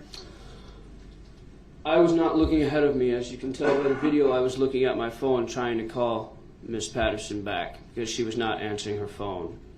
That scared sorry. me. So I told Corey to keep an eye out, look for her as I tried to keep calling her. When I looked up and we got past the White Rock Elementary School sign, that was when I seen her. Would it be fair to say that judging from the video, the White Rock, let me back up. Are you referring to the sign right here that says White Rock Campus? I'm referring to where the end of the school building itself meets the driveway or the road that's there. There's a turnoff road. I apologize. Can we take that X from next to the White Rock Campus sign? I was just going to say that moment where he thought the prosecution was speaking to him or something. If I was actually a witness on the stand, I could just see myself doing something like that. That's the reason why I chuckled, because I literally could see myself in a situation like this doing the same thing. So just because I'm point to unfamiliar with it, but what you're referring to? Where that intersection is, where I just drew that little X, that intersection cuts across from the other side of White Rock to the other side and leads to the a road, but also there's the frame park area there, and I believe there's a boat launch there somewhere. I don't know. And at that point, you were able to observe Miss Patterson. I observed her walking when Corey had told me that she had seen her. And so we grabbed her and started to leave to turn around. At that point in time, an officer was coming to Frame Park because of the report that I had given. So you observed Miss Patterson walking and not inside of a vehicle? At that point in time, no. No, as in? As in, she was not in a vehicle at that point in time when we finally came upon her.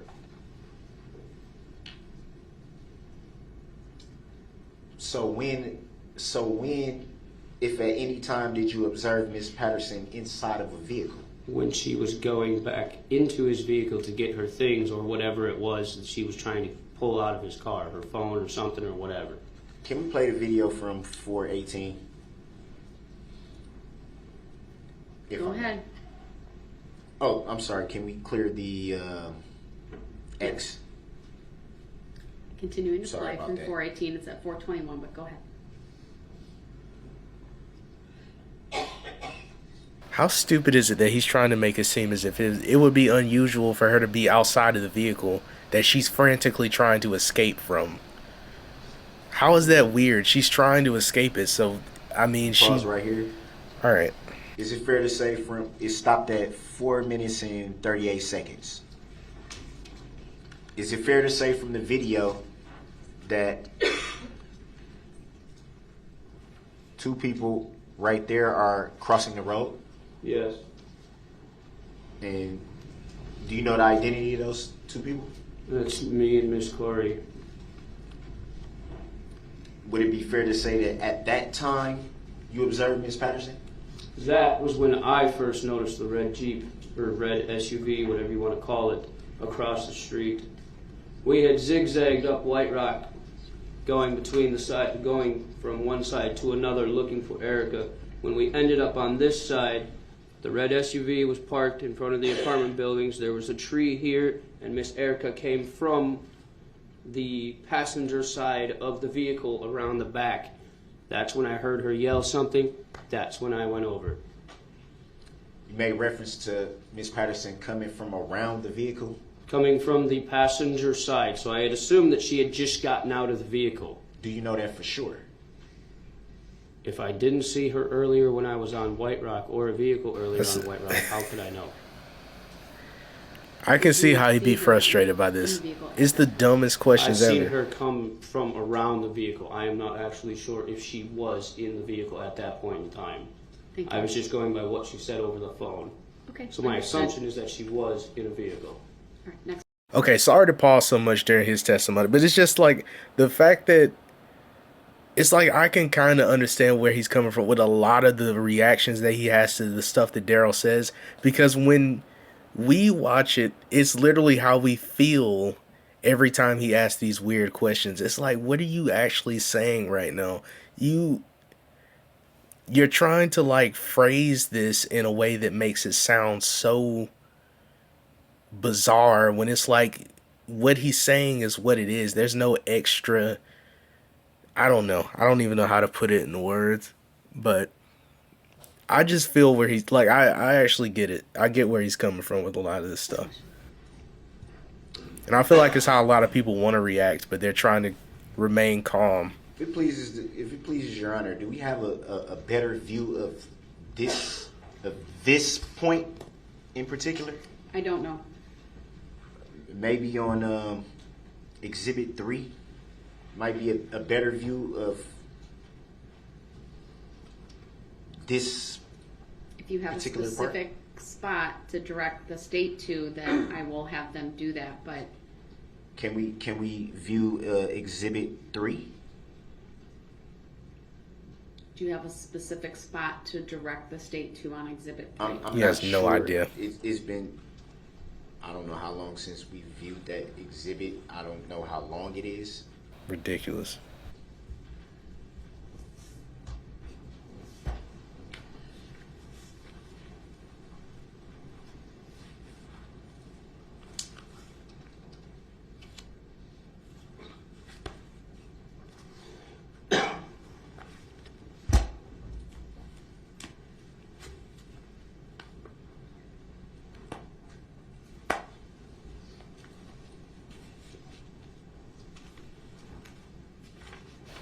I don't know what's happening, right? I don't know if they're pulling it up or if she's looking over something. She might be taking a look at it to see if it's something they actually can do.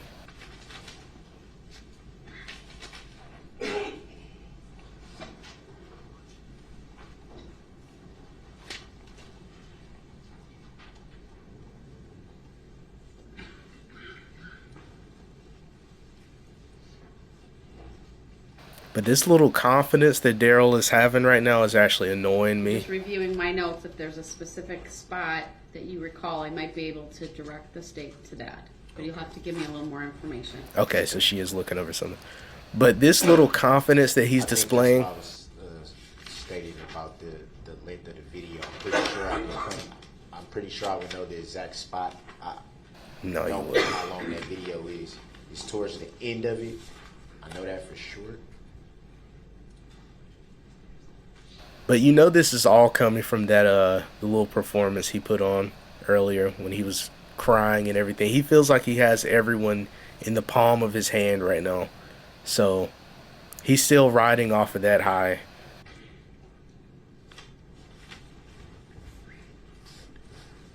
Can you ask your next question? You need to be able to tell the state with more specificity which part of which exhibit and at what point. Well, I know the exhibit. The exhibit would be 3, and the spot, judging on the length of the exhibit, would be towards the end of the exhibit. And you're sure it's exhibit 3? That would be White Rock Door 1, correct? That's my understanding. All right, so we're done with this exhibit? Yes. All right, turn that off. I'm going to just ask the state to just preview to the parties. We'll see if we can find it quickly on exhibit 3. Yes. This is absolutely ridiculous. Looks like it's He's just going off the cuff here with this stuff. A little over 4 minutes. It's all off the cuff. So I would say around about the 3:30-ish mark, if that helps. Well, we're going to just show it to you and the state, and if it helps you, then you can ask this witness a question about it. Otherwise, we're going to move on.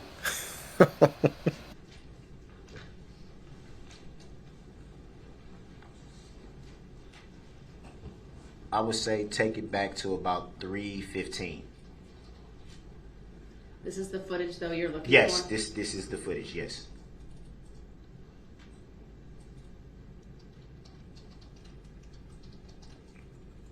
It's a good time to make sure I have this in my notes, though. Is that where you want to start? Actually,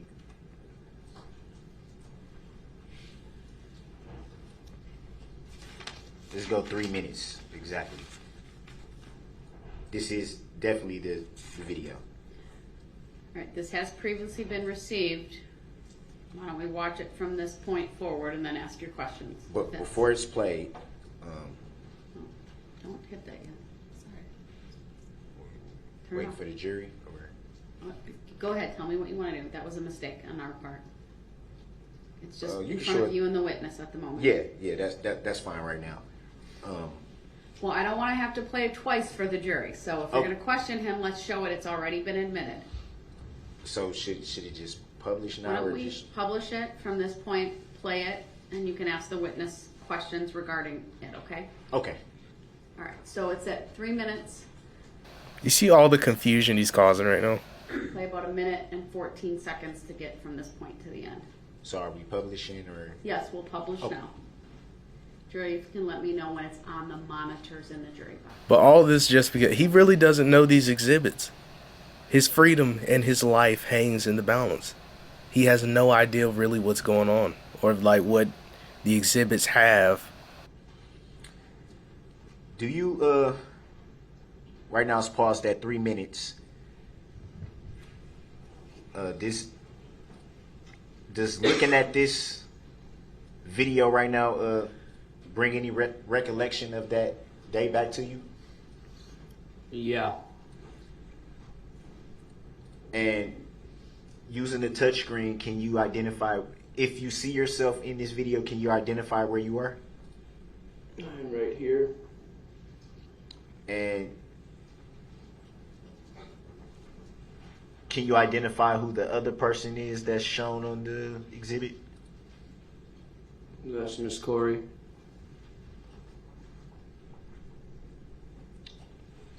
You can play from right Let's there. clear that first and then. Oh, play. I'm sorry.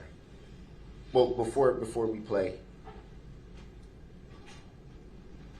could you see from right there where you are? Can you see Miss Patterson, where her position is at that point?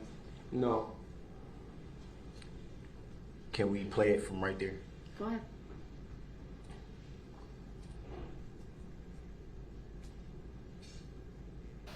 And here it is. Can we pause? Complete coward. It's fair to say that we can see you and Miss Corey running towards the area of the vehicle that just stopped. Is that Yes. fair to say? Yes. And where was Miss Patterson at this time, if you recall? At that point in time, she had met up with Corey. Corey had walked ahead of me, and her and I were looking for her. I didn't see her right away. Corey did, and she just told me she's in a red car. So that's what we were looking for. Right. At that time, was Miss Patterson inside of the vehicle? I do not recall.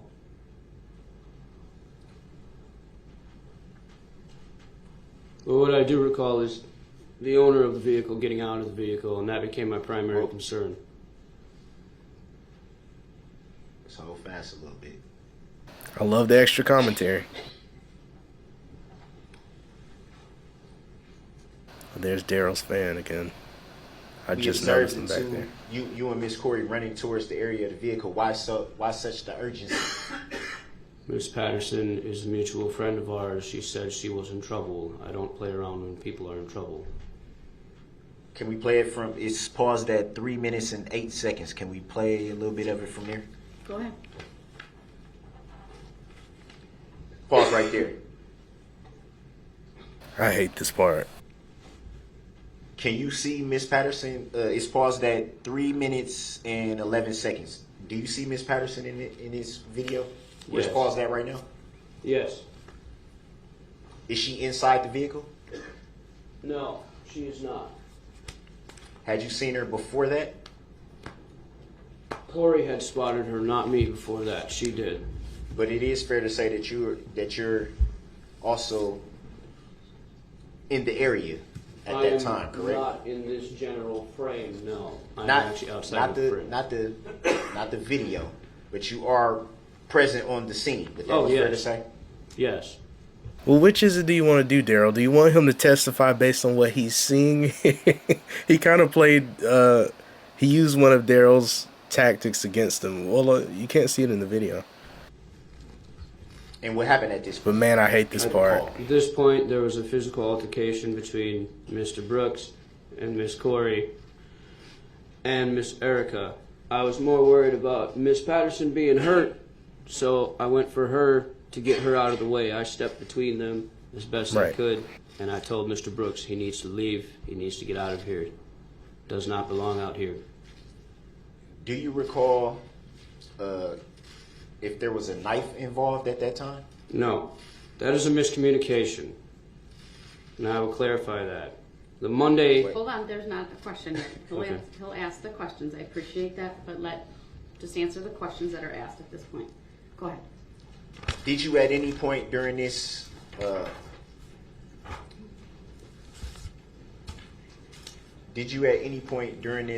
altercation, did you observe Miss Patterson get back into the vehicle at that point?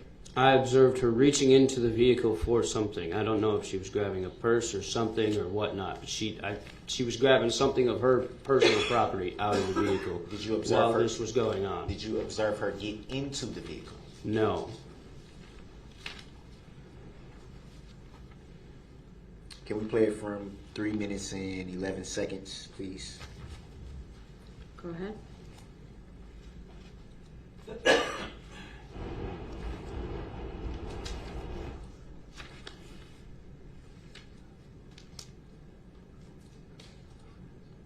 Pause it right there. Did you see yourself come into the frame in this vehicle at that Yes. point? Would that be you there? Yes. It would be fair to say that you had some type of jacket on, or a black jacket? At one point, that yes. evening? What happened to your jacket at that point? That jacket hit the ground as soon as Mr. Brooks started going for the two women. So you threw the jacket off? Mm-hmm. Is it a yes? Yes, ma'am. Thank you. And what was your reason for throwing your jacket off? Well, if the court don't hate me for it, I'm just going to say it's a good thing that there were two women in my way at that point in time. Darrell's good. And what do you mean by that? That means when my jacket comes off, trouble's going to happen. Especially if you're trying to assault a woman in front of me. There you go. So that gesture was an aggressive gesture. Oh, that was a completely focused gesture. Well, you did make reference to, let me back up. Would it be fair to say that you just made reference to trouble following you throwing off your jacket? No, not trouble following me. Well, maybe that's the wrong way to put it, but I'm there would confused be by your trouble. question. Excuse me? Can you rephrase your question? Oh, I will. I'm sorry about that.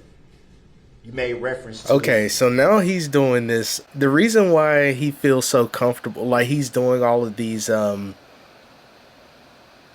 mean, I acknowledged it before, like he's changed completely with the way that he is speaking to the witnesses. So like the way that he's speaking to him, I mean, the reason he's doing this is because he sees that he's irritated and he's trying to make him more irritated than he already is by being like fake polite, fake kind to him in the hopes that that's making him more agitated. And I'm pretty sure it's working, but it's like, this part annoys me so much because you can tell that's what he's doing. And it's like, I don't know. I already acknowledge this stuff, though. It's like, you can tell this really got him upset. The fact that, like, dude, you attacked my friend, not just one of them. You attacked both of my friends, and I was going to put hands on you for it. It was just going to go that way. And you can tell he still has that animosity for him, and it makes complete sense. Like, that's why I said I appreciate the extra commentary. Like, I don't mind it whatsoever because this is his moment to get that stuff off of his chest. Not, that part, but also the jury can hear this. They get to hear the stuff that he's saying, and they can feel the emotion and the fact that, dude, you attacked two women. You just attacked. I don't know how else to say. This part just really irritates me, though. It's more so of like the way that he's going about carrying himself when this guy is trying to explain the situation, and then he's trying to further like aggravate it. I don't know how to say it. I'm just not gonna keep You're it in paused. trouble when your jacket comes off. Is that fair to say? Yes.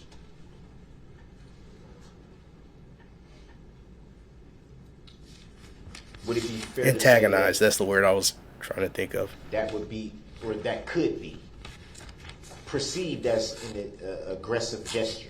You mean as an... Objection calls for speculation. How it's perceived calls for speculation. Sustained as to the form of the question. If you recall, who gave the report that there was a knife involved?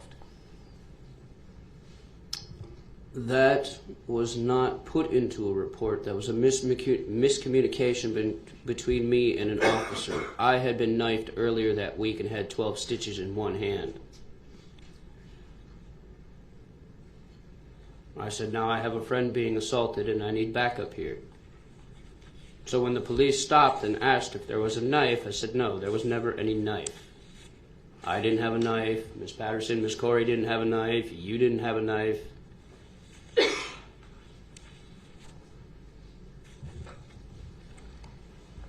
Did you get a chance to see the report that was taken by law enforcement from you? Well, I'm the one. You mean, you're talking about when I was on White Rock going to Miss Patterson? No. The day of November 2020, the day of November 22nd, 2021. You made reference already to being interviewed by a detective, correct? Yes. And had you, after that, seen that report from that day? No. And you stated that the reporting of the knife was a miscommunication, you Yes. referred to it as? Yes. Did you at any time tell law enforcement that there was a knife involved in the altercation? No. Do you know if your friend Corey told law enforcement that there was a knife involved in the altercation? No, she did not. Do you know if your friend Miss Patterson told any law enforcement that there was a knife involved in the altercation? She did not as well. No. And how long before the incident on November 21 of 2021 had you known Miss Patterson up until that point? Probably maybe a week and a half, 2 weeks.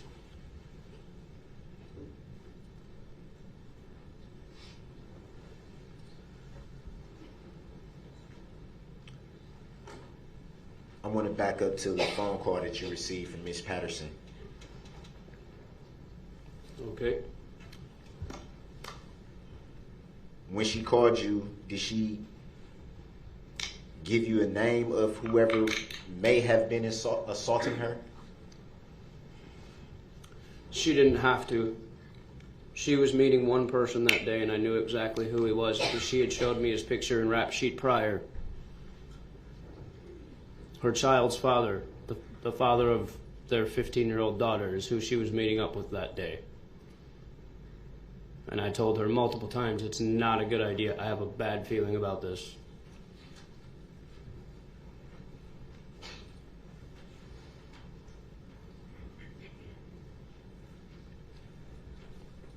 Do you recall stating, well, actually, you testified to that here today.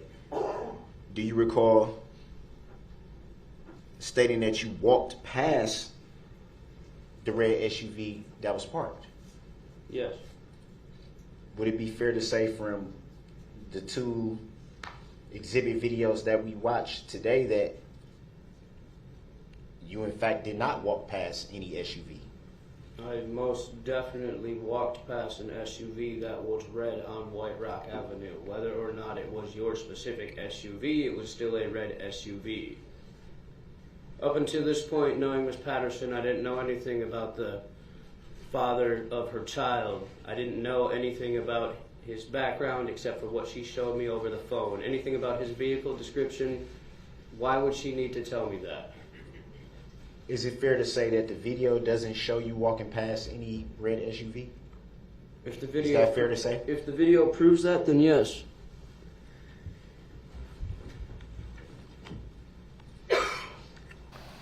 He's trying to antagonize him. He's trying really hard.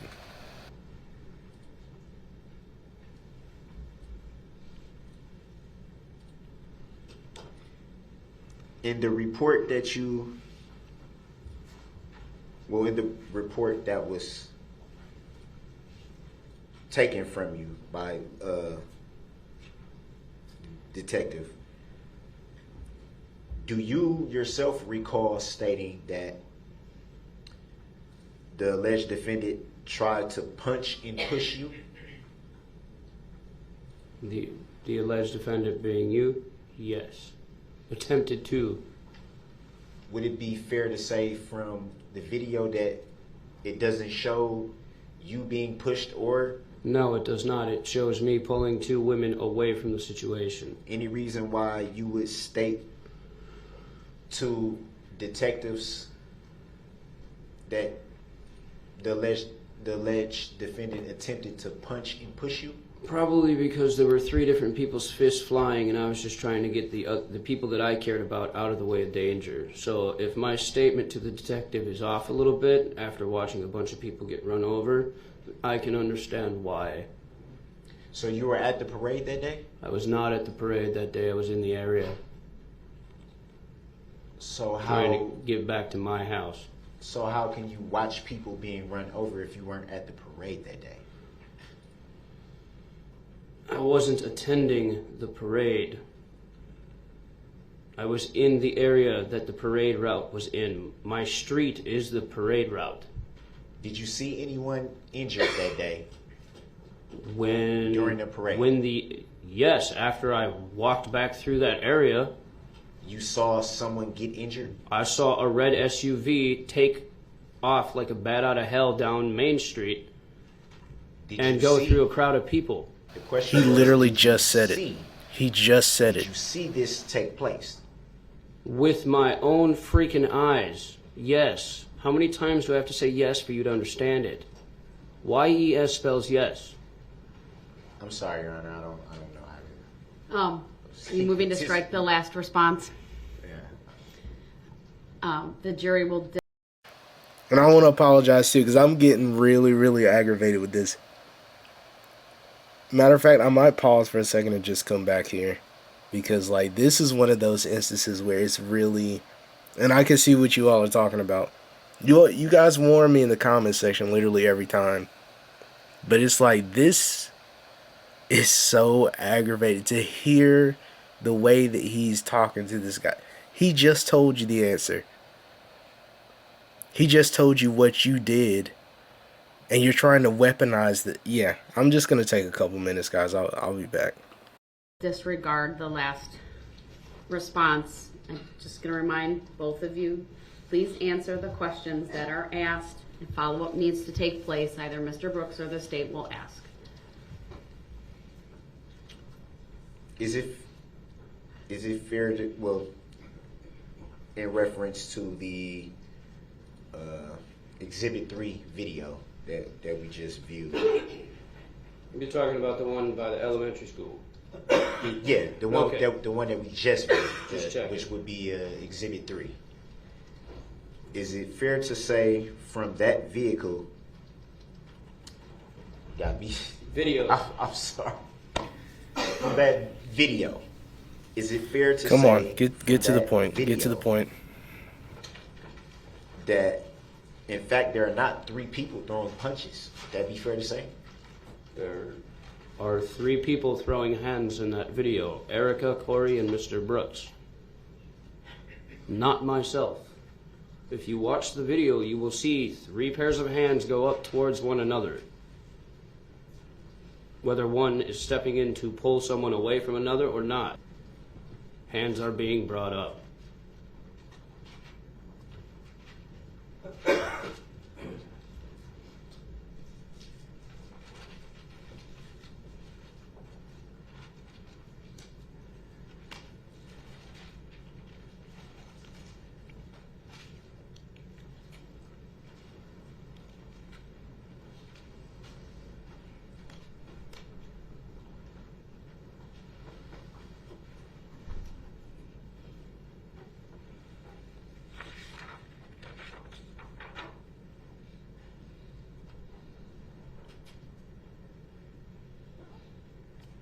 Do you recall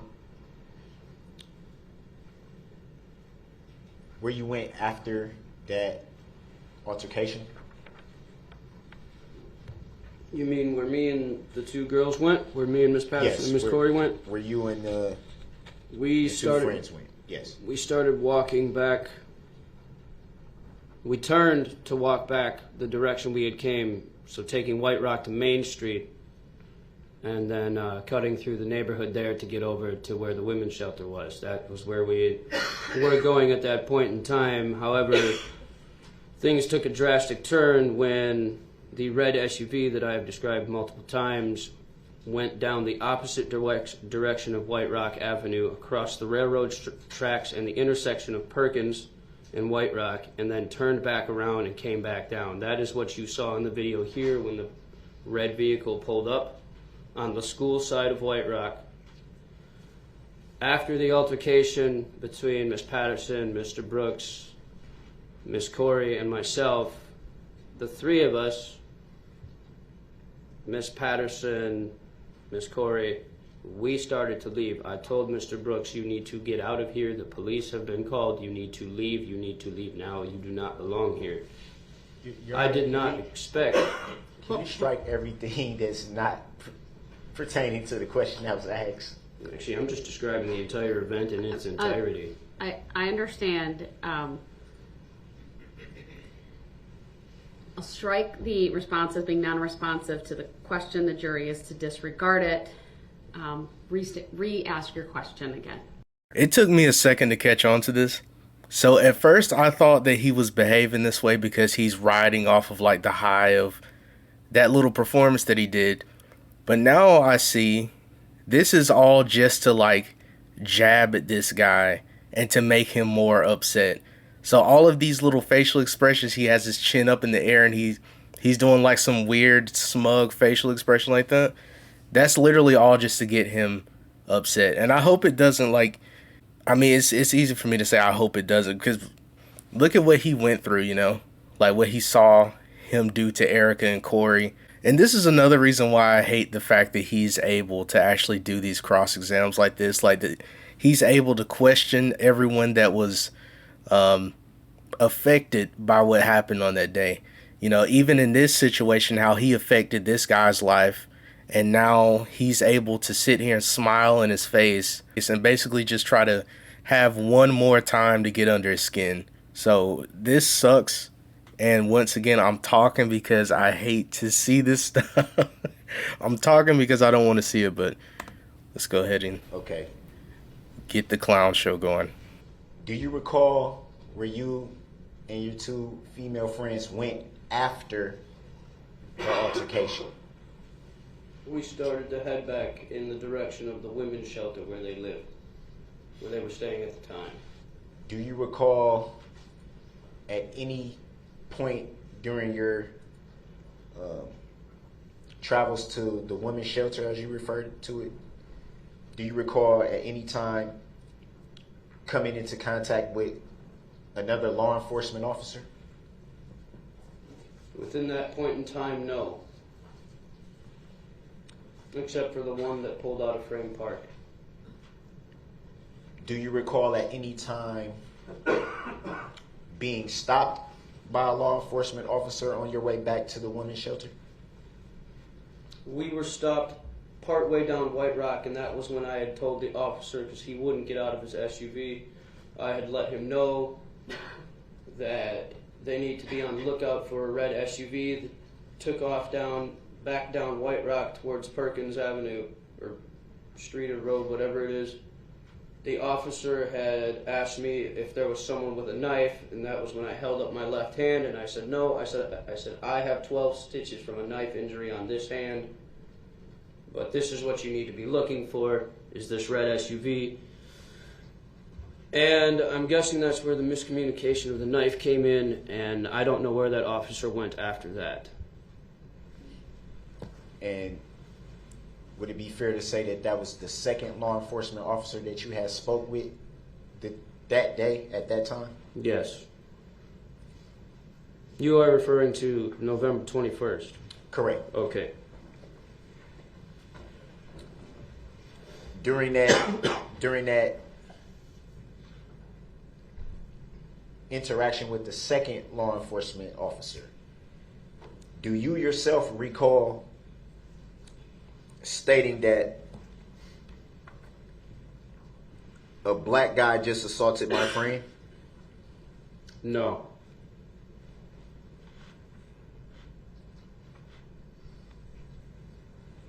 Here he goes. Any reason why the officer would report that? Objection calls for speculation. Rounds. I knew it. I knew it was going there.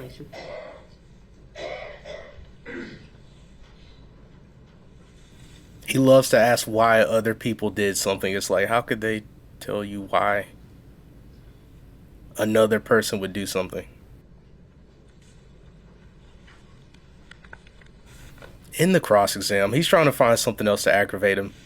He's thinking so hard. Did you yourself sustain any injuries during the altercation? I ripped open 3 stitches on my hand, but that was more so from pulling Miss Corey away from Mr. Brooks so we could get out of there.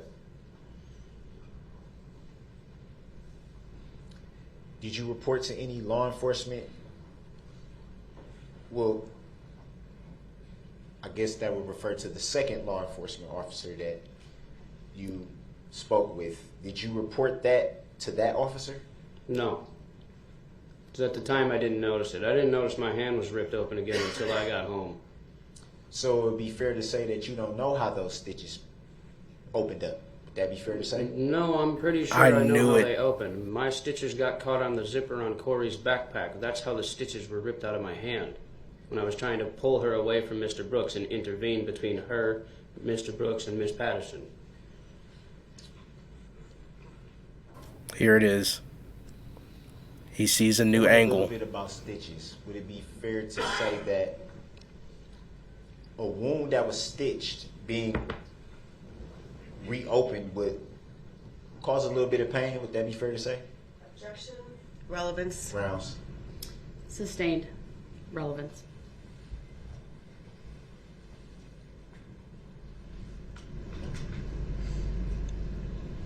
Did you notice any blood from the stitches being reopened? Didn't feel anything until I actually looked at it when I got home.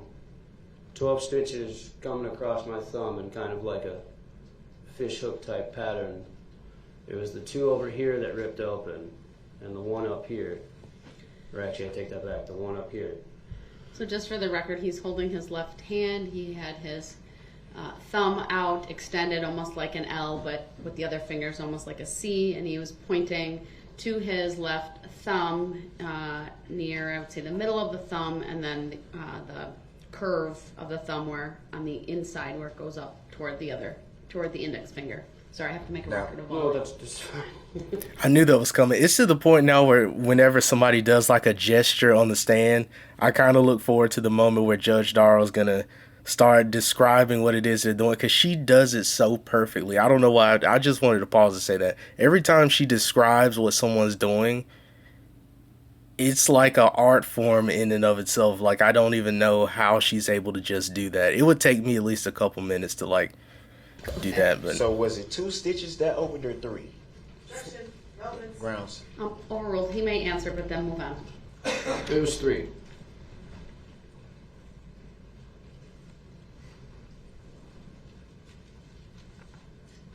And do you recall what time you made it home that evening?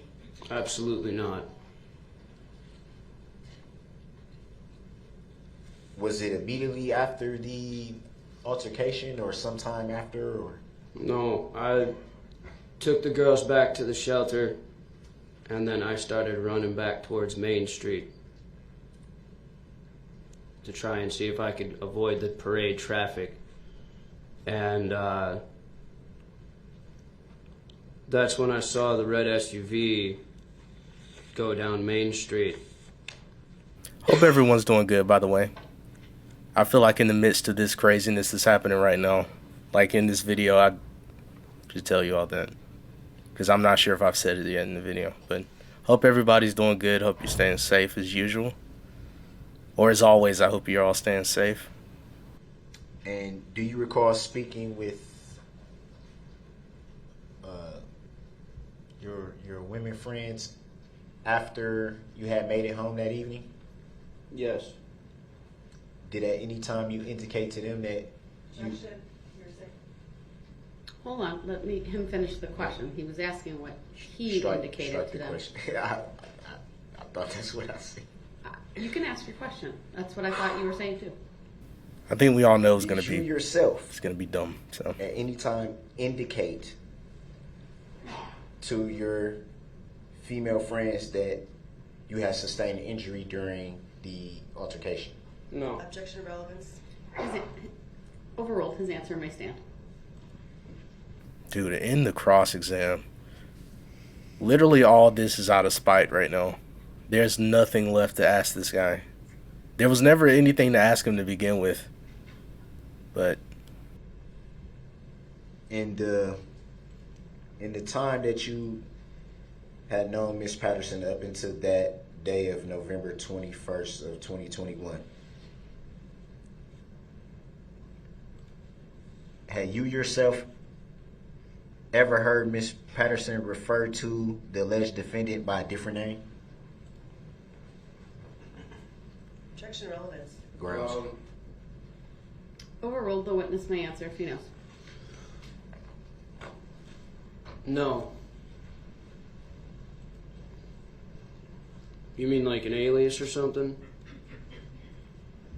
A different name. Well, okay, that could, a nickname, an alias. I mean, let's be specific here. Did Miss Patterson ever refer to him with another name, if you recall? Not that I can personally recall, no, ma'am. All right, thank you. oh my gosh, in the cross exam. In the cross exam, please.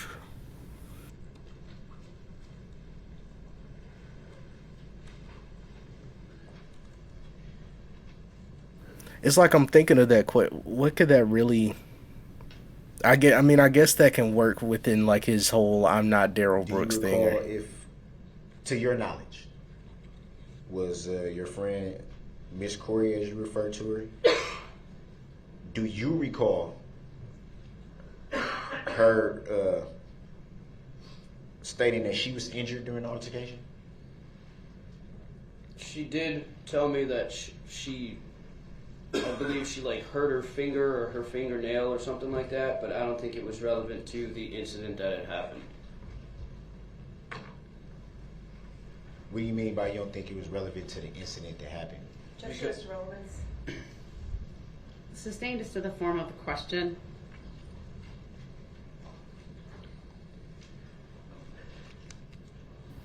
There goes his fan again, man. He is in and out of the courtroom. No further questions? Before I decide whether to do cross at this time, how long do you believe it will be? 0 minutes because I have no cross. All right, thank you. And you can step down. And we're going to take a break. Thank you, ma'am. Give me a second. I'll rise for the jury. Let me excuse the jury for a second. Man, that was ridiculous. You know, sorry by the way for getting. I don't know. These questions are. He knows. Well, of course we know he knows what he's doing, but it's like. At first, I didn't know that's what he was doing. That he was actually just trying to get under this guy's skin. Jeez, dude. That is just insane. Thank you for making it so much easier for Judge Darrell to give you life as well. I hope she saw this and was like, oh yeah, I'm giving this guy life. I know for a fact I'm giving him 6 life sentences or however many. All right, thank you. You may be seated. You may step down, sir. Completely And disgusting, man. I presume he may be released from his subpoena, Mr. Brooks. You're done questioning him? Yeah, I don't think he's no longer needed. All right, you are released from your subpoena, sir. Thank you. All right, let's take about a 15-minute break. Anything Guy's a you need to creep, address man. prior to that, or can we do it when we come back? Nope, thank you. All right, Mr. Brooks, work with the state, please, for the next witness. We have them available. Jeez. Okay, I'm going to skip over. I see exactly what you guys are saying now. Every single time it's getting so much more like difficult to tolerate as we're going on. Like he's really doing he's doing this in front of the victims' families. And I'm going to skip ahead not to make myself like angry. Let's just go ahead and skip. We are back on the record. It's 3:58. Appearances are as they were before. Jury is coming into the courtroom. Subject matter jurisdiction. Your request, as I understand it, is noted. The objection is noted. It's overruled. We'll continue with the questioning of a witness. You may call your next witness as soon as all the jurors get in the jury box. All right, thank you. Please be seated.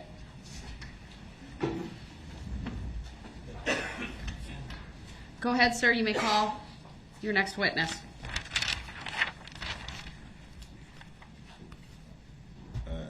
Defense calls Heather R. Reamer. Thank you.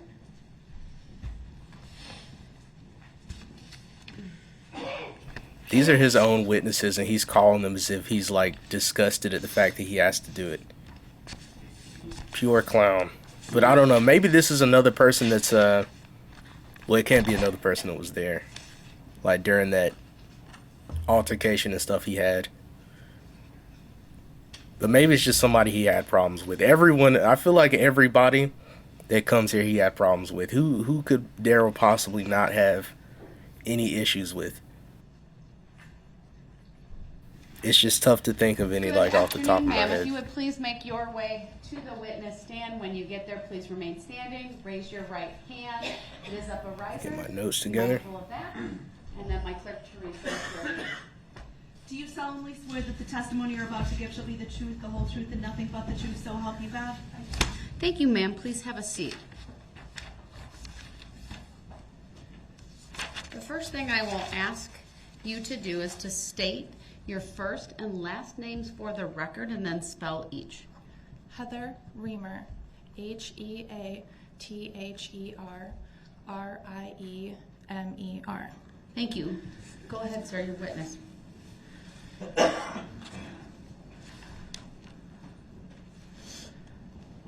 Good afternoon, Ms. Reamer. How are you feeling today? I'm okay. I want to direct your attention to the evening of November 21st of 2021. Do you recall what you were doing that evening? I was at the Waukesha Christmas parade.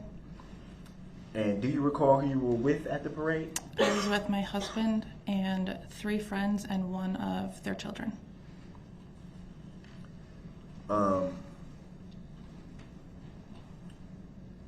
About what time, if you recall, did you and your family arrive? Right before it started, we were running late, and then by the time we got to where we were seated, it was right before it started. I don't recall exact time. Do you recall where you and your family were positioned along the parade route that evening? At the time, I don't remember, but I later found out that it was the Historical Society.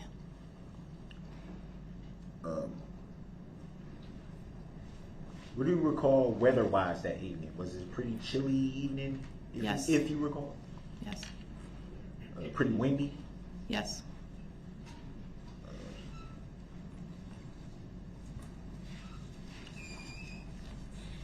So I'm assuming at some point you observed a bit of commotion. Would that be fair to say? Yes. And do you recall what that commotion Bit was? of commotion, he calls it.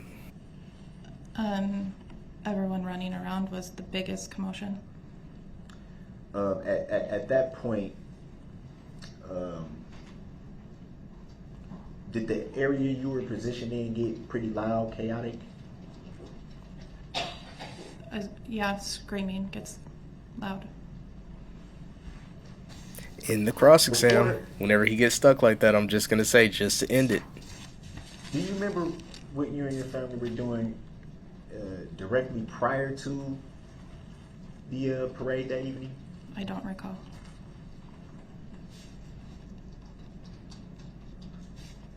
At the point you observed this commotion, what did you do from that point? Started running. I'm assuming with you and your family all took the same course of action. We all ran, yes. And where did you run to? Away from the parade route. I'm not familiar with streets. I'm thinking it's East Avenue. We ran down that road. Would that be a side street connected to the main parade route, or? Yes, it was a perpendicular road. Do you recall if that side street was barricaded in any way? I don't recall. Do you recall if there were any law enforcement officers stationed at that side street? I don't recall. In the cross-exam, there was no reason for him to bring her here. And thank you to everybody that explained to me. He's literally just picking from the people that the prosecution never called. Because I actually thought there was a reason for him calling these people, for him calling certain people up here. But he's just picking from what's left. Did you, at any time during the commotion when you and your family were at the parade, do you recall seeing anything that drew your attention in any way? Yes. And do you recall what that was that you saw? A red Ford SUV driving through faster than all the other cars in the parade.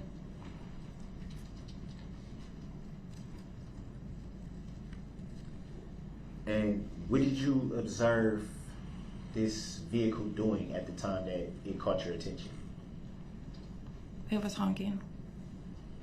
Well, I heard honking. I'm not positive if it was the red SUV or another car alerting. Did you notice any other vehicles around the vehicle you saw, following the vehicle you saw? Following, no. It passed a float that had a vehicle in the parade. So it was by another vehicle, yes. And it was passing the other vehicle you're referring Yes. to, correct?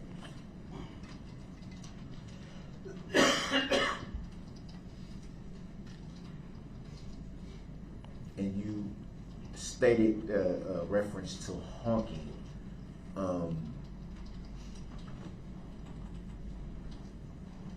In your opinion, strictly your opinion,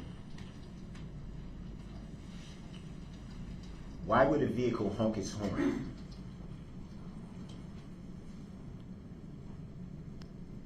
To alert somebody.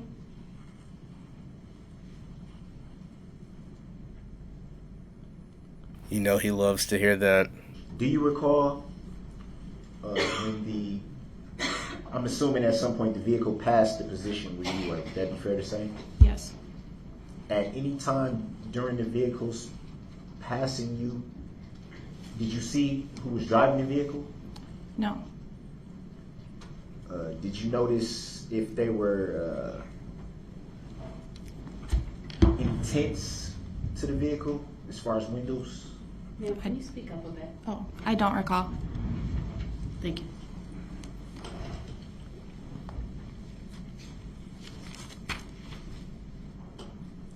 Do you recall if you were able to see into the vehicle? I don't recall. Do you recall if you got a chance to catch the license plate number of the vehicle? No, I didn't.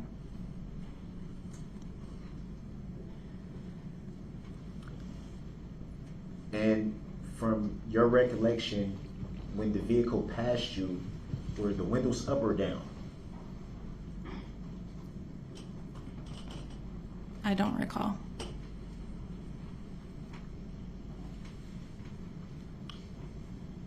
And did you at some time report what you saw to law enforcement that evening? That evening, I did not, no. Did you at any time report what you had saw that evening to law enforcement? Yes. And do you recall what agency that law enforcement officer was from? I don't recall. I'm going to assume Waukesha, but I don't recall. And during the course of reporting what you saw, was it more of a recorded interview, or were they writing down what you were telling them? I was on the phone, so I don't know what they were doing. Okay.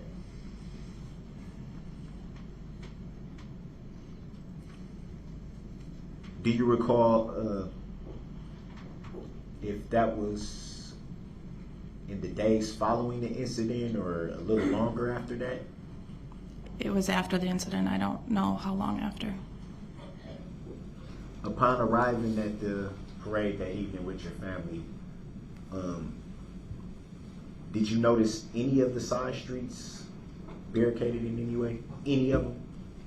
Yes.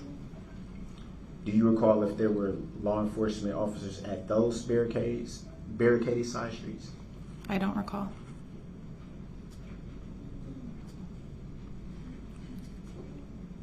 Do you recall about how long the parade had been ongoing before you saw this vehicle?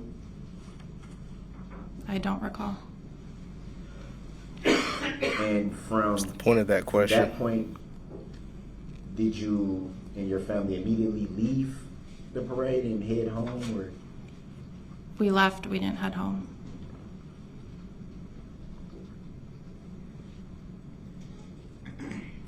did you or any of your family members suffer any injuries during this incident? No. At any time after the incident, do you recall seeing any news reports related to this incident? Yes. Did you keep up with those reports, or was it just that evening or the days? Just a couple days within whatever was right immediately. I'm not a person to watch the news. And after that initial phone conversation with law enforcement, did any more law enforcement officers follow up with you about the report? No. Did you yourself follow up with law enforcement after that No. initial report? He's just reading these questions off of the paper again. I mean, that's what he's been doing from the beginning, but it's like he's really... he's back in that groove now, where he's just blandly stating Did you yourself the questions from the paper. observe the vehicle that passed you during the parade? Did you yourself witness anyone injured by the vehicle? I don't believe so. That's all I have right now. Thank you. Any cross? Yes, briefly. Thank you, Your Honor. Good afternoon, Ms. Reamer. Thank you for being here today. Yes. I'd like you to take a look at the man seated to my right, table to your left, Mr. Brooks. You ever seen that Objection, man I before? don't consent to being called that name. Noted. Overruled. Yes. Tell us about when you've seen Mr. Brooks before. Objection, leading. It's cross-exam, so it's proper. They may lead. You may answer.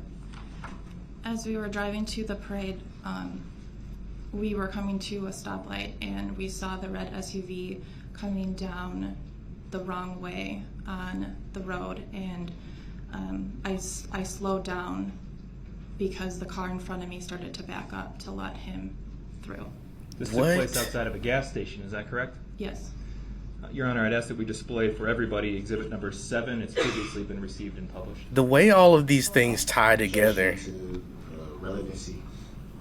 like the way all of these testimonies tie to, or not testimonies, but the Is it stories. relevant to this particular witness? Yes, it is. Yes, go ahead and publish, Madam He is Clerk. really feeling himself after that last cross-exam. He's talking to her. Ms. Is Reamer, it can you relevant see to... the, She the doesn't have map to tell you depicted anything. on the screen in front of you? Sorry, I talked over that a little bit. Go back. This particular witness? Yes, it is. Yes, go ahead and publish, Madam Clerk. 7. Ms. Reamer, can you see the map depicted on the screen in front of you? Yes. We're looking at the intersection of North Street and Barstow Street. Does that look correct to you? Yes. And is this the gas station that we're talking about? Correct. And you were parked on North Street facing southwestbound at the time, is that right? Objection, speculation. Overruled. The witness may answer. Is that the way of traffic? I don't know. Well, let's So- assume, based on these arrows here, Yep. Objection, speculation. Yep. They're on the map. Overruled. Her answer was yes, and you may ask the next question. Madam Clerk, can we please clear the annotations? And you saw the red SUV that we've been talking about come the wrong way on North Street, is that right? Correct. And what happened after that? Should I draw? Sure, yep, that's a touchscreen, go for it. So I stopped roughly back here, as the car that was here started to reverse this way. Okay. Can we please, let's get a screen grab of this, please, Your Honor, and mark it as Exhibit 7. It'll be C as in cat. Or Charlie. C, Charlie, please. It will be so marked. And just for the record, the green line was placed by Attorney Wichow from, as you're looking at the exhibit, left to right to demonstrate travel of a vehicle in his question. And then the witness put the yellow marks on the screen. And it will be received as 7C as in Charlie. Go ahead. Objection to relevancy. Overruled. You saw Darrell Brooks driving that red SUV in front of that gas station, is that correct? Objection. At that time, I didn't know. Being called that name, and it's speculative. Overruled. You may answer. At that time, I didn't know his name, but yes. But now that you see him sitting in court today, Yes. that's the guy. Yes. Objection. Speculative. Overruled. The record will reflect the identification of the defendant as the driver of the red SUV she saw as depicted in this exhibit. Thank you. May we please display for everybody Exhibit number 15, which has also previously been received and published. 15. Go ahead. Can we zoom in, please, on the intersection Downtown. of Main Street and Northeast Avenue? Objection. Relevancy. I presume the question will provide the relevance, so go ahead. Thank you. You were sitting in front of the Historical Society, you testified? Yes. And do you recognize this map in front of you? Objection. Speculative. Overruled. The witness may answer. No, I don't. Okay. Would the Historical Society be near this intersection that I'm circling, East and Main? Yes. Okay, we can please remove that annotation, Madam Clerk. When you saw the red SUV drive by, you testified you could not see the driver, correct? Correct. Because it was going so fast? Yes. Did you ever see that SUV come to a stop at any point on Main Street? No. In fact, did you see it accelerate as it traveled towards more people? Yes. Objection. Speculative. Overruled. The witness may answer. Sound Yes. like you was going to say sustain. And then I remembered you had called the witness, not the state. So cross-examination is appropriate. Fair enough, though. Next question. Did we get an answer on I said yes. that? Okay, thank you. That's all I have. Redirect, sir. Yes. Do you want any of the exhibits up? No redirect. Oh man. I forgot what the one was before this. 7. 7. 7 was the map with, the gas station. This is 15. I'm going to turn it off until you tell me you need something. He's just gonna argue about Exhibit it. 7.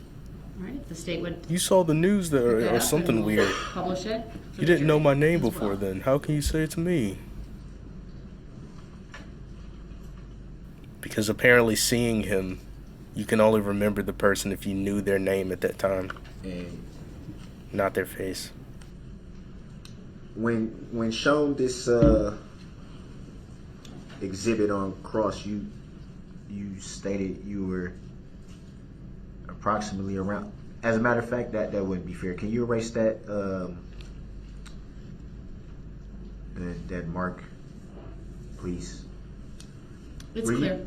Were you show again where your vehicle was positioned? It's just a rough estimate, but Okay. probably right about here. And where we? That's when I initially slowed down to stop. Okay.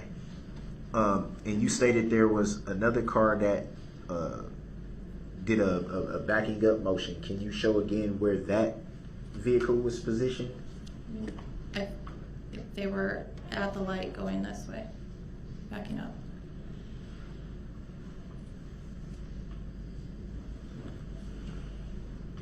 If you recall, or do you recall, if there were any vehicles in this space right here? There was none.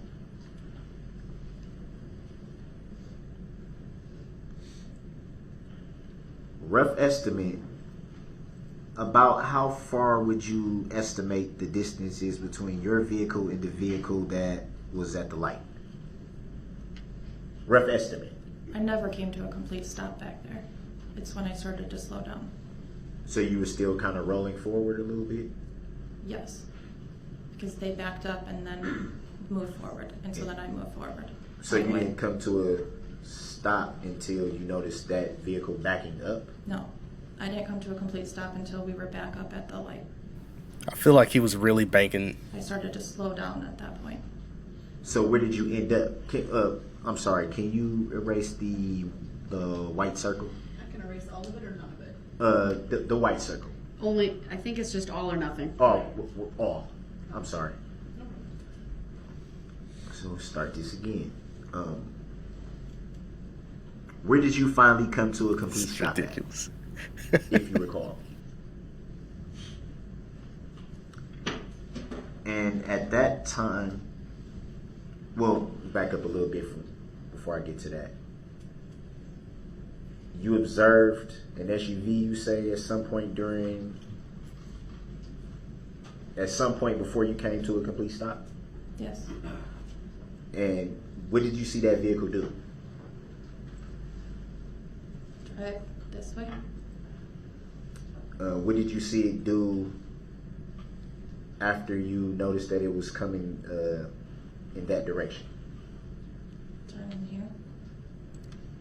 Would that be into the gas station? Yes. And what did you see the vehicle do at that point? Roll down their window and yell something at the car in front of me. Did it stop? Yes. Why would you ask anything about that? Keep asking SUV questions. Keep asking about that. Was it? Further identify yourself. I'm assuming you might know what I mean by this. Was it like a brake stop or was it a park stop? If you recall. If you're not in the vehicle, how do you know that they're put it in park?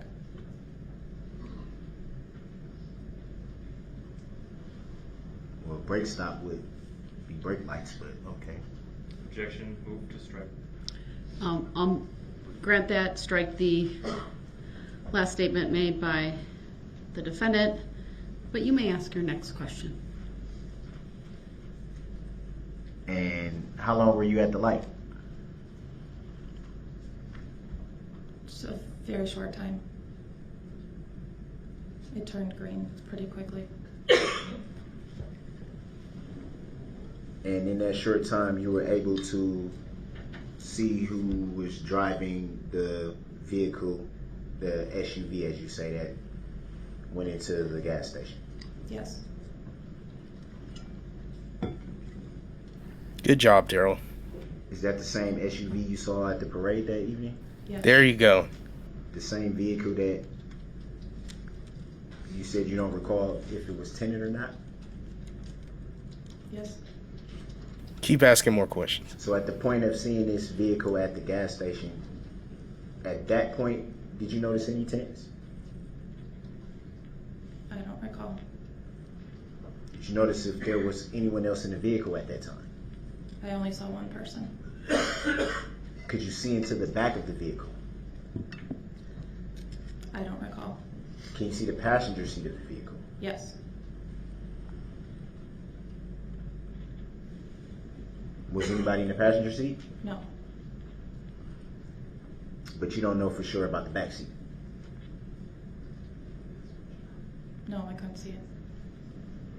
Okay. I just love the fact that he's so arrogant right now that he's actually asking questions to further dig himself into a hole here.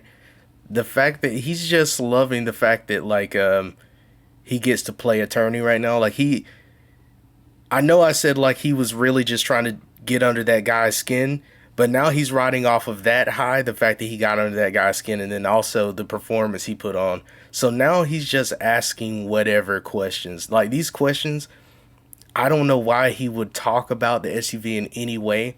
Like, when someone identifies him, he should probably just ask questions around, like, not specifically about the SUV that came through or anything about, like, oh, you saw the person? Are you sure? Did you get a great look at him? and you're 100% sure. Like, why are you doing that? That makes no sense. But I'm happy right now that he's so arrogant that he really helped the prosecution out. Like, if I was the prosecution, I'd have a big smile on my face. Thank you for the assist. I really appreciate that.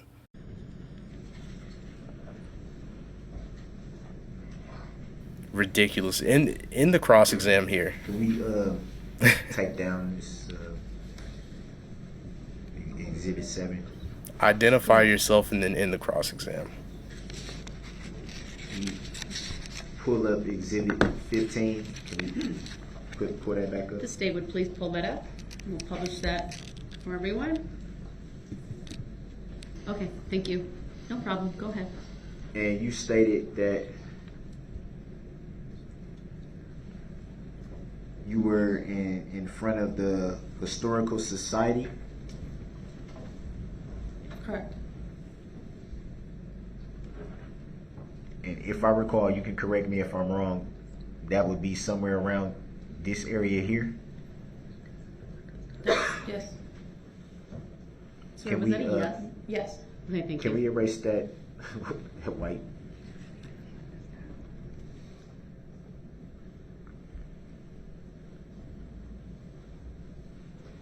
So the side streets, I'm sorry, I didn't mean to tap the screen. Can you erase that? I'm sorry.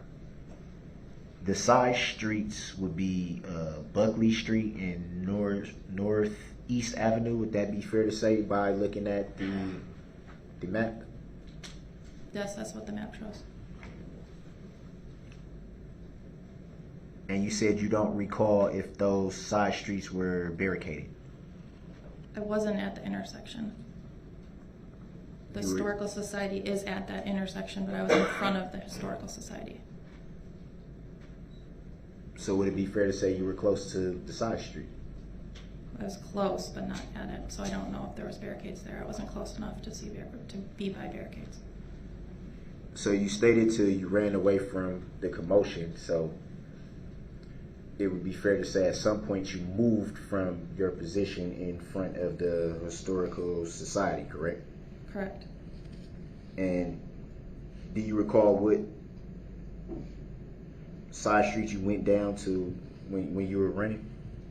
We ran up to the building of the Historical Society on the side of East Avenue. We can, just really quick, so that would be this side street here. Yes. We could take down exhibit, is it 15? And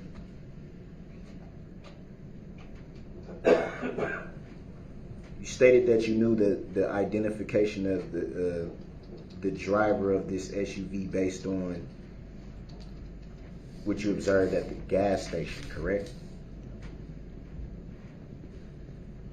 Can you repeat that? You stated that you, let me back up. Why would you go back You were to able this? to identify the driver of this SUV based on what you observed at the gas station, correct? The gas station, I saw the driver, yes. Do you recall what the driver was wearing when you observed him at the gas station? At the gas station, no. Do you yourself recall in your telephone conversation with law enforcement stating that the driver was wearing a red-orange shirt? That was not from the gas station. So where would that description come from, if not the gas station? I saw video footage of you in somebody's backyard.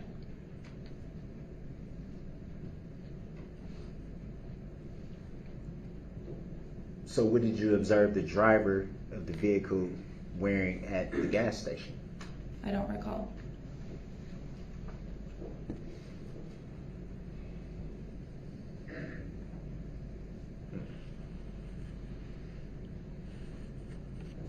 He probably could have asked more questions about that, but he doesn't know So how. you say that in your phone conversation with law enforcement, you gave a description based on what you had seen from footage. I guess that would be the right word to use. The shirt color, but your description was from the face was from the gas station. And do you recall in that phone interview stating that you weren't positive on the shirt color? Yes.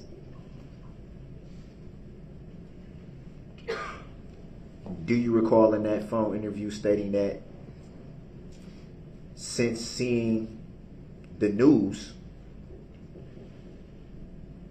that you may be getting the clothing description incorrect?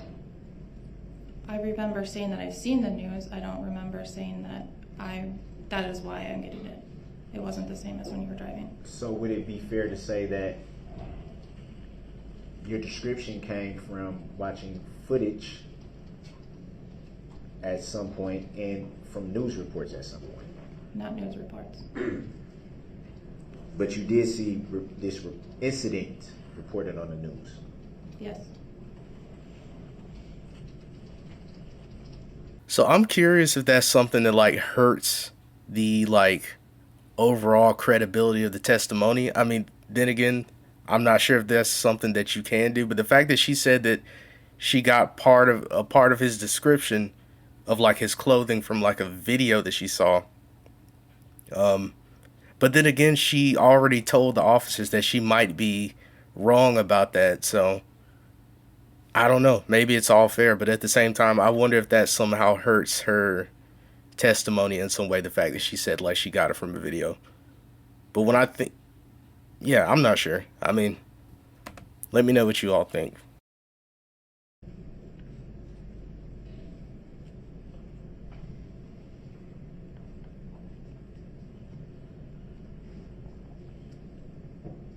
This is like the first trial that I've really watched, so I'm not sure if that's something that's common, like that can commonly happen. You can see a video about something and kind of work that into your Did you see where the vehicle? Did you see description. where the vehicle went when it passed your position? Objection. Can we just clarify whether that's at the gas station or the parade? Fair enough. Sustained. Sorry for that. I'll clarify. Thank you. Do you recall seeing where the vehicle went when it passed your position at the parade that evening? Continued down the parade route. And you already stated that during the parade, seeing the vehicle and not seeing the driver, how are you sure that that driver of the vehicle you saw at the gas station was the same vehicle at the parade? I know that they were both red SUVs, Ford SUVs. Were you yourself sure that they were the same vehicle? They were the same model, same color, same make. So what is the make and model, if you recall, of the vehicle that you saw at the gas station? Ford Escape. And how did you come to that determination based on your observation at the gas station? Because I know a decent amount of cars.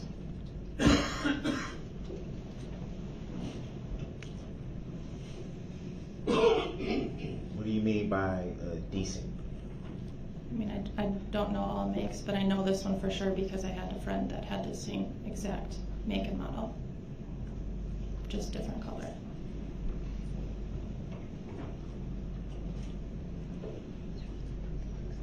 So are you yourself able to just look at a vehicle and tell the make and model? Some, yes. He wants to argue. He's trying to get an argument going. He's trying to find the best way to do it. And he gives up. So it'd be fair to say some, not all. Correct. So that brings me back to the driver.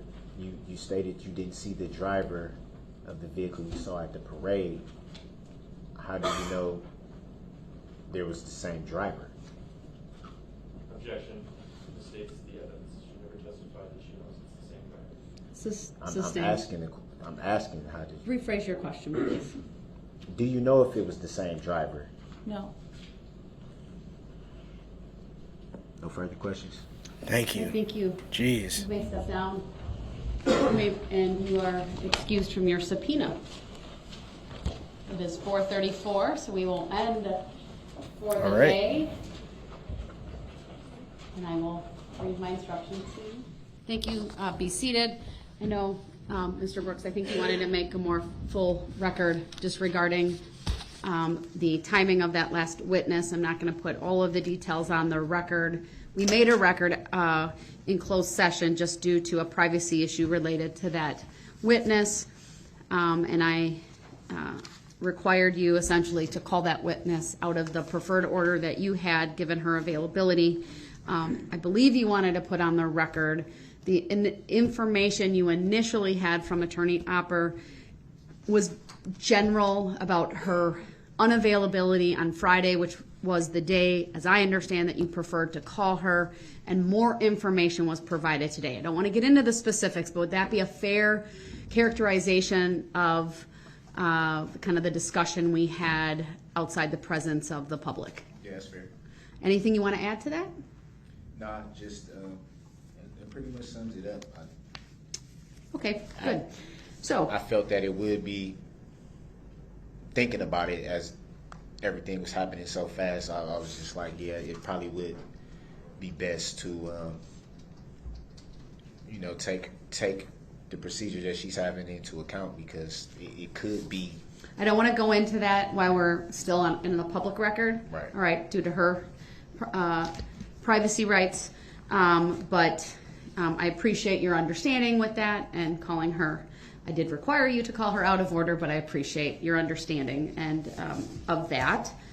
I don't think there's anything else I need to cover at this time, unless there's something from either one of the parties. From the state first.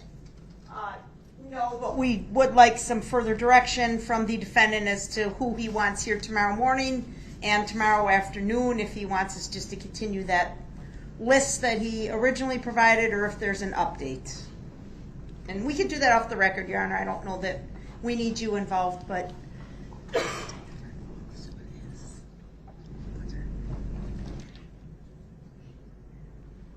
He's not going to cooperate with that. Okay. Thank you. Then hopefully the parties can figure that out without me needing to be involved further. But anything from you, sir? No, I'm just gonna say with that, I'm not gonna put them in specific order. I knew it. I knew it. Looking for the order, but we're behind given the timetable and the understanding between, as I understand it, between you and the state. State has the list. So generally speaking, you've been taking about a half an hour, I would say, for each witness. At least that one took about 35 minutes. If we go on that schedule, do you think, understanding we take a mid-morning break, a lunch break, and a mid-afternoon break, I would think we could get through at least 3 to 4 tomorrow morning and 3 to 4 in the afternoon.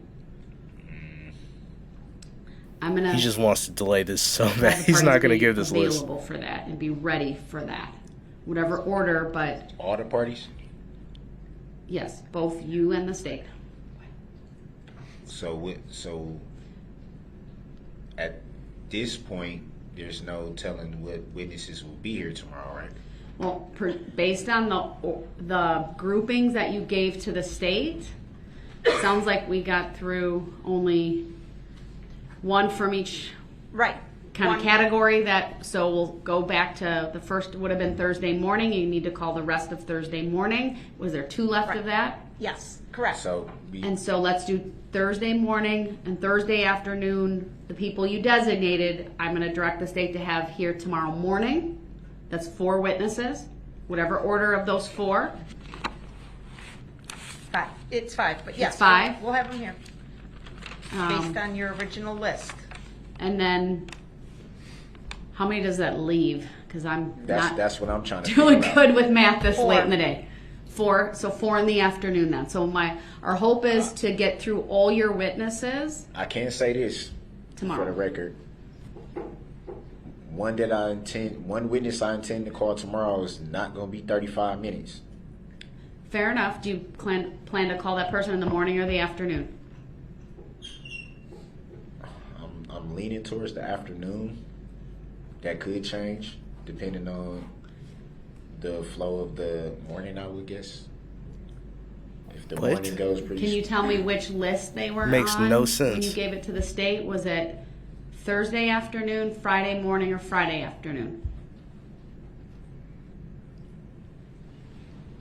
I didn't put them on days, but I believe they were in the maybe the second floor names. If Do you just that want to tell me who helps. it is so we can prepare so that person is told to come in the afternoon rather than wait through the morning? You are just a child. This is even at the end of the day, he's getting me aggravated. Okay, no. We're gonna end this day. I want the person We're not to be gonna here do when this. we're ready to go, but They were here today, if that helps. Yeah, I know who it is. It's Erica Patterson, Your Honor. There's no Maybe. mystery here. Maybe all right, it is, that's maybe what I it isn't. would have. That's kind of who I thought it would be as well. So, I'm gonna have her come tomorrow afternoon. Then okay, I'm not we gonna will have have her you come in here the at morning. 1 o'clock tomorrow afternoon. So So Erica's please be coming back mindful of tomorrow. people's This- schedules. Thank you. We'll have everyone else here at That's 8:30. interesting because what if that was not who I was referring to? Then you need to tell me right now so I can make an alteration to that. Come on, Judge. You clown, you. Sir. Say it. We're at the end of the third. This is a trial. This is not you talking with your buddies and playing a little game. I mean, maybe it is. Maybe it just. We know it's Erica, okay? You want to talk to Erica as long as you possibly can so you can have one last go at abusing her before you get put under the prison. Third week of trial. So I can we need at to least keep be this fair? moving Can we at along. least be fair and say that's not due to me though? That would not be fair to say. How? It's How? The state said that they needed 5 to 7 business days to present their case. Did they or did they not say that on the record? and there's. So how It doesn't did matter I? how we got there at this point. I'm trying Then they my need to chop, darndest chop. to get all the Should've been witnesses chop, chop. done. So, I'm directing the state to have Miss Patterson come tomorrow afternoon. If that's and the what I was other referring to, witnesses, which I wasn't, but everybody think they know what I'm thinking. then you need to tell them if it's someone else, and if you want her here in the morning. I'll then say that- this. Everybody that was here today that didn't get called, have them here tomorrow. So that'd be 1, 2, 3, 4, 5 people. And you need to tell me who you want in the morning, not by the order, and who you want for the afternoon. Otherwise, I'm going to make the order that I just made. No, how you gonna make the order for me? Under 90611, sir. No, you can't. I can call. I have the right to call them in the order that the state didn't have to have an order. And I'm guessing No, but the Correct me if state's I'm wrong, but helping I'm- you out in terms of the order, they were helping me out with serving and the they're helping you. subpoenas. Not the So, order of how I would call the witnesses, but the subpoenas. Well, the state's not playing your stupid little game of I'm not going to tell you who it is that I'm bringing up. They're not playing this game that you're playing right now. Everyone was informed, whether you knew or not, because you don't pay attention nor you don't participate in your own trial, which is like insane. So I'm sure they informed the judge, hey, this is going to be our order of witnesses. And, like she knew already. You're the only one. No one knows what it is you're trying to do because you want to delay and then you want to have one last go at abusing Erica. So this is this is I ridiculous. gave the state. do you want to be responsible for calling each person tonight and telling them what time they need to be here, or should we let the See, state here we do go that? with this again. There's something that's impossible to do. That's not true. You have How's it access not to true? a phone. So somebody's gonna answer a collect call from someone they don't even know. Nobody in this courtroom. That's a personal answer a problem. That's collect your call problem. And pay for a phone call from not somebody my that you understanding not know. of how it works at the jail. That you can. Yes. There's other means to make phone calls. There is no other way to utilize the phone. Well, maybe I'm wrong on that, but be that as it may, the state is helping you out. This is to make tomorrow go as smoothly as possible, to be effective, to be efficient, and to use all of our time wisely. Your Honor, with all respect, I did what was asked of me to do. I provided them with the list of the witnesses that I will call. And I stated before that I would not put them in order, and the state accepted the list that I gave them. So why, at this point, is Who are the witnesses who are here being today? a problem? Douglas Kohler, Detective Guth, Erica Patterson, Christopher Bertram, and Jason Hayes were here today, in addition to Miss Reimer. Miss Reimer's now done. Nicholas Kirby was also here today. He's done. If we are going to continue to assist Mr. Brooks in getting these witnesses here, we need to have a reasonable time schedule. These witnesses don't just show up by the tooth fairy. Right. We have to communicate with them. They have jobs, they have families. I've explained this 3 times to Mr. Brooks. If he wants our assistance, Objection. She can chill with all that. She can chill with all that tone. Hold on, Because hold on. I know. Get on that if that's what it is. Hey, I know it's been a Definitely long get on day. that. Let's keep this civil. That's what I'm trying to do, but So she gonna have to tone it down.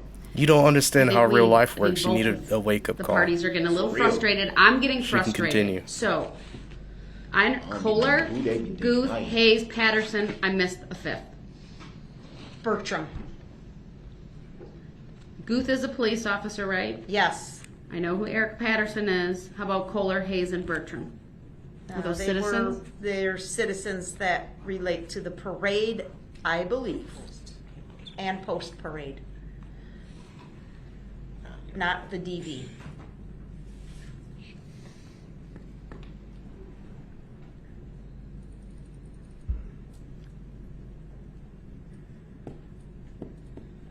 It seems to me that even with one of the witnesses taking more than 35 minutes, that doesn't fill up the whole day. So we need to have some other people on that list for the afternoon. So I will just continue to work in the order of the list that was provided, Your Honor. I think that's the only reasonable thing we can do at this point, or we can do it alphabetical, or we can do it by random lot, because I don't know really what else to do. By the list that was given. What was the order of the list that you were given? The first 3 were Kirby, Kohler, and Guth. The next line has 3 names: Patterson, Bertram, Hayes. The third line has 3 names: Reimer, Aldrich, and Lescano. The last list has 2 names and then also reads the state of Wisconsin. First 3 people on the list you Of need to course. advise to be here tomorrow at 8:30. Of course. Okay? The next 2 people tomorrow at 10:30. The next 2 people after that tomorrow at 1:30. And the next 2 people from there at 3:30. And then do I have anyone left over from there? No. Yeah. One more? No. If I have to go late tomorrow, then I would say the last person can be at 4:30 if need be. Yeah, I agree. We would very much like to get through the defense witnesses tomorrow, Your Honor. I don't know if that's gonna happen. Well, that's the order that It's I'm gonna making happen in terms whether of you the want times it to or people not, need so. to show up. That gives you a range of people to select from. I'm gonna have to see that what you're referring to then, because Oh, I trust you wrote it down because that's what I did. I So didn't. I we didn't are at write it down. recess then for the evening. We'll see everyone tomorrow at 8. All right. Personal problem once Don't again. be called like that. Don't try to blame it on me. Alright, it's so weird that he thinks it works that way. He thinks that if he doesn't give them the exact order that they just can't continue without him. That's ridiculous. But man, was this a frustrating day. It might be like top 3, top 5. I mean, at this point it's tough to rank which ones like I've been the most frustrated with, but this is definitely up there. So I'm gonna go ahead and call this one here. I hope you guys enjoyed the video, and if you did, please like, share, and subscribe. I hope you did something good for somebody today. Hope somebody did something good for you, and I will catch you guys in the next one.